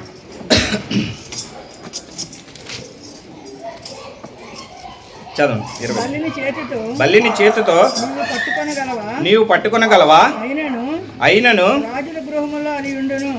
అది రాజుల గృహమయందు ఉండును. చాలండి. ఇక్కడ బల్లిని చేతితో పట్టుకొనగలవా? అయినను అది రాజు గృహమయందు ఉండునని సామెతలు మనకు 30:28 ద్వారా అంటున్నమాట. బల్లి చాలా పెద్దగా ఉంటుందని మనం పట్టుకోగలమండి. బల్లి ఎలా ఉంటుందండి? చిన్నగా ఉంటుంది. అది ఎలా ఉంటుంది? దాన్ని ఏ ఆహారంలో పడినా కూడా అది ఏంటంటే పాయిజన్ అంటారు, విషం అంటారు. అదేవిధంగా మనం కూడా దాన్ని బహు సులభంగా తరివేయగలమంట. ఏదైనా కర్ర ఇచ్చుకుని కానీ చీపురిచ్చుకుని ప్రతి వారి ఇంట్లో ఉంటుంది. బల్లిని చూడని వాళ్ళు ఎవరు ఉండరు. దాన్ని ఉన్న లక్షణాలు మనలో కూడా ఉన్నాయి. దేవుడు మనల్ని ఆ విధంగా తరిమేయకుండా మనల్ని కూడా ఉంటున్నమాట. మన ఏందేముంది? మనం బహు బలహీనంగా ఉన్నాం. మనలో ఏముంటుందండి? విశ్వం అనేది ఉంటుంది. మనం ఎలా ఉంటున్నామంటే ప్రతి వారం వచ్చి ప్రతి వారం విని ప్రతిరోజు బైబిల్ చదివే వారంగా ఉంటున్నాం, కానీ మన ఎందు ఆ బలం అనేది లేదన్నమాట. ఆ బలహీనతల గురించి దేవుడు ఈ బల్లి ద్వారా మనకి చెప్తున్నాడన్నమాట. అది బల్లిని మనం చాలాసార్లు చూస్తాం. మనం ఇంట్లోంచి కొట్టేసిన అది మళ్ళీ ఏమవుతుందండి, తిరిగి వస్తుంటుంది. అదేవిధంగా మీరు చాలాసార్లు మనము ఇంట్లో చాలామందికి భయంగా ఉంటుంది కూడా, అయినా కానీ దాన్ని కర్రీచ్ ద్వారా ఏదో ద్వారా కానీ తరిమేస్తాం, అది కానీ మళ్ళీ వస్తుంది. అంటే ఇదే విషయాన్ని మనం చాలామంది ఇక్కడ ఇంగ్లీష్ బైబిల్ చదువుతూ ఉంటారు. ఇదే సామెతల కన్నా 30:28 అక్కడ బల్లి కాకనా అక్కడ ఇంకో బల్లి అన్నాడు, అక్కడ స్పైడర్ అంటారనమాట. స్పైడర్ వేరే, బల్లి వేరే. అక్కడ ఇంగ్లీష్లో స్పైడర్ అనేది అది ఎలా ఉంటుందండి, చిన్న పురుగే, సాలిపురుగు. అది మన ఇంట్లో ఎలాగో బూజు కడుతూనే ఉంటుంది అన్నమాట. అది ఇల్లు కట్టుకుంటుంది, కానీ మనం అక్కడ ఏం చేస్తామండి, దాన్ని క్లీన్ చేస్తాం. అయినా అది ఏం చేస్తుందండి, మళ్ళీ కట్టుకుంటుంది. అది బల్లి అంటే అక్కడ మనకి ఇంగ్లీష్లో చూసుకుంటే అక్కడ స్పైడర్ అని ఉంది, ఇక్కడ బల్లి అని ఉంది. అంటే బల్లిని మనం ఎన్నిసార్లు తోరేసినా కానీ అది మళ్ళీ వస్తుంది. ఇక్కడ స్పైడర్ని కూడా చూసుకుంటే ఎన్నిసార్లు దులిపేసినా కానీ దాని గృహం అనేది కట్టుకుంది. కానీ మనం అనేది ఒక్కసారి మనం విశ్వాసం కోల్పోయినా కానీ మళ్ళీ మన దేవుడి యొద్దకు వెళ్తలేదని దేవుడు ఈ బల్లి ద్వారా మనల్ని హెచ్చరిస్తున్నాడు అనమాట. బల్లి మనకి లేదు. ఆ బల్లి ఏంటంటే ఆ గృహం అంటే రాజగృహం అంటే ఏంటంటే మనకి ఇక్కడ పరలోకమే. మనకి రాజగృహం ఎక్కడుందండి, పరలోకం. ఇకలోక గృహంలో మనకి వెద్దాం, అవి కొంతకాలం ఉండి కొంతకాలం ఉంటాయి. అందుకే అంటాడు యాకోబు గ్రంథం, అవి కొంచెం కాలం కనబడి నీటి వలె ఆవిరి వలె ఉన్నాయన్నమాట. అంటే మనకు శ్రమలు కూడా అటువంటిగా ఉన్నాయి, కానీ ఆ శ్రమల నుంచి మనం మోకరించి ఆ చీమల ద్వారా ఆ కుందేల ద్వారా ఆ మిడతల ద్వారా నేర్చుకుని ఆయన ఆనుకుని ఉంటేనే కానీ పరలోక రాజ్యం అనేది వెళ్ళదు. అందుకే ఇక్కడ కూడా మన బల్లి ద్వారా కూడా ఏంటంటే పరలోక రాజ్యంలోకి వెళ్ళాలంటే మనం ఒక పట్టుదల కలిగి ఉండాలన్నమాట. అంటే అది ఎన్నిసార్లు పడదూసినా కానీ అది మళ్ళీ ఆ గృహంలోకి వస్తుంది. అదే స్పైడర్ని చూసుకుంటే అది ఎన్నిసార్లు దూలిపేసినా కానీ అది మళ్ళీ గృహం అనేది కట్టుకుంటుంది. అదేవిధంగా మనం కూడా ఆత్మీయ జీవితంలో గృహం అనేది కట్టుకోవాలంటే ఈ వాక్యం ద్వారా, దైవజనులు చెప్పిన వాక్యాల ద్వారా ఇలా అనేకమైన మనకు ఉంటాయన్నమాట. అన్ని విషయంలో మనకు లోబడి అన్ని విషయాలను మనం క్రమంగా కట్టుకుని ఒక గృహం అనేది కట్టుకుని దాని యందు మనం ఉండాలన్నమాట. అంటే మనం ఎలా ఉన్నామంటే బల్లి వల్లే మనం పడదోసేసినాం అనుకోండి, ఒకసారి మళ్ళీ మనం రివర్స్ అనేది రావట్లేదని ఈ బల్లి ద్వారా మనకు నేర్పుతుందన్నమాట. అంటే మన ఆత్మీయ జీవితంలో దిగజారిపోయినప్పుడు మళ్ళీ దేవుని సన్నిధిలోకి రావట్లేదు, లోకంలోకి వెళ్ళిపోతున్నాం అంటున్నాడు దేవుడు మాట. ఆ లోకంలోకి వెళ్ళకుండా ఈగలోకంలో కాకుండా పరలోక రాజ్యంలోకి మనం ప్రవేశించాలంటే బల్లి ద్వారా మనం నేర్చుకోవాలండి. బల్లి అనేకమైన శ్రమలు అనిపిస్తుంది, కానీ అది చివరికి ఎక్కడికి వెళ్ళిందండి, అది రాజగృహం. మనం కూడా ఇహలోకంలో అనేకమైన శ్రమలు, అనేక కష్టాలు, అనేక నష్టాలు, ఆర్థిక ఇబ్బందులు కానీ, అనారోగ్యంలో కానీ, అన్నదమ్ములతో కానీ, ఏదో అనేకమైన ఇరుకులు గొడవల్లో కానీ ఏదైనా సరే మనం అన్నిటిని భరించి మనం లాస్ట్కి చేరవలసిన గృహం అంది చేరే వరకు మన నిరీక్షణ పట్టుదలని కలిగి ఉండాలని దేవుడు మనతో మాట్లాడుతున్నాడు. అంటే ఇహలోక శ్రమలు మనకు కలిగిన మన ధైర్యం ఎప్పుడు కోల్పోకూడదు అనమాట. అంటే ఇహలోక శ్రమలు కలిగినప్పుడు ఆ ధైర్యం తెచ్చుకుని అందుకే దేవుడు అంటాడు అనమాట, మనకు యోహాను సువార్త 16:3 అంటాడు అనమాట, ఇహలోక శ్రమలను అనుభవించిన తర్వాత ధైర్యం తెచ్చుకోండి. అంటే దేవుడు అక్కడ లోకాన్ని జయించాడు, మనం కూడా ఈ లోకంలో జయించాలని దేవుడు మాట్లాడుతున్నాడు. ఈ బల్లి ద్వారా మనం ఎన్ని శ్రమలు కలిగిన, ఎన్ని ఇబ్బందులు కలిగిన అనేది మనం చూసుకుంటే ఆ శ్రమల నుంచి మనము తేరుకుని ఇహలోకంలో కాకుండా పరలోక రాజ్యంలో మనం గృహములకు చేరే వరకు పట్టుదల కలిగి ఉండాలన్నమాట. అంటే మనం ప్రతి విషయంలో ఎలా ఉండాలని మంచి పోరాటం పోరాడేవారుగా ఉండాలన్నమాట. ఆ విషయంలో మనం చీమల ద్వారా మన కష్టకాలం రాబోతుందని అంటే నేను చెప్పేస్తున్నా, ముగించేస్తున్నా. చీమల ద్వారా ఏంటంటే మనం ముందుగా కష్టకాలం వస్తుందన్నమాట. ఆ కష్టకాలం నుంచి మనం తప్పించుకోవాలంటే ముందుగా మన సిద్ధపాటు అనేది కలిగి ఉండాలి. ఆ చీమలకు ఉన్న క్రమశిక్షణ ఉండాలి, చురుకుదనం ఉండాలి, అదేవిధంగా ముందు చూపు ఉండాలి. అంటే మన పరలోక రాజ్యంలోకి వెళ్ళాలని ముందు చూపు కాదు. అదేవిధంగా చిన్న కుందేళ్ళు ఏంటంటే ఆపత్కాలంలో ఎవరిని ఆశ్రయించిందండి, అది దేవుడిని ఆశ్రయించి, ఆ బండ సందుని ఆశ్రయించి, ఆ బండ అనేది క్రీస్తే కాబట్టి ఆయన్ని ఆశ్రయించాలి. అదేవిధంగా మిడతలు ఏమిటంటే మనకు ఐక్యత కలిగి జీవించాలని, మనం ఇండివిజువల్గా ఏమి చేయలేము. అంటే మిడతల వల్ల మనం నేర్చుకున్నది ఏంటంటే ఐక్యత కలిగి మనం జీవించాలని మాట్లాడము. అదే బల్లి కూడా ఏమిటంటే ఒక నిరీక్షణ కలిగి ఉన్నది, రాజుల గృహంలోకి చేరాలనే నిరీక్షణ ఉంది. మన నిరీక్షణ ఏంటంటే పరలోక రాజ్యంకి వెళ్ళాలని ఒక నిరీక్షణ కలిగి ఉండాలి. ఆ పరలోక రాజ్యంకి వెళ్ళేటప్పుడు మనకు అనేక శ్రమలు కానీ ఏమని వచ్చినా కానీ ఆ నిరీక్షణ ఎందు మనకి ఏమీ చేయవు. అందుకంటే మన పోరాటం ఎలా ఉన్నదని మనంతా మనం తెలుసుకోవాలి. అందుకే 2 తిమోతి 4:7 చూడండి, ముగించేస్తాను. 2 తిమోతి 4:7.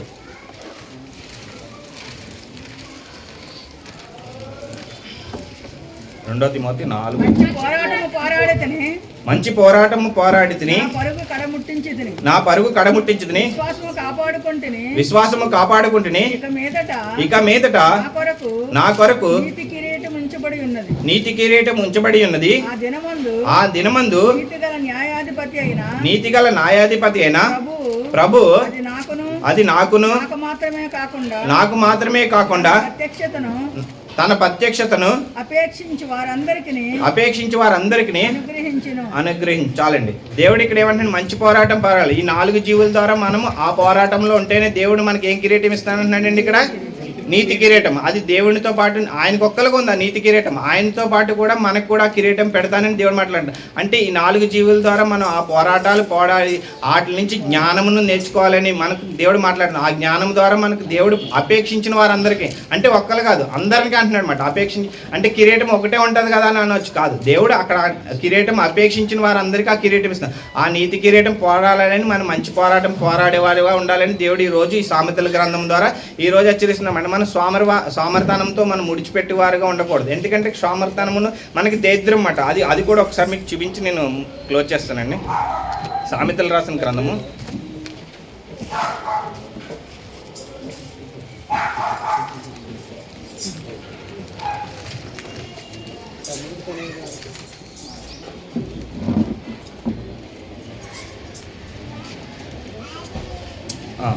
6:9 ఒకసారి మరొకసారి.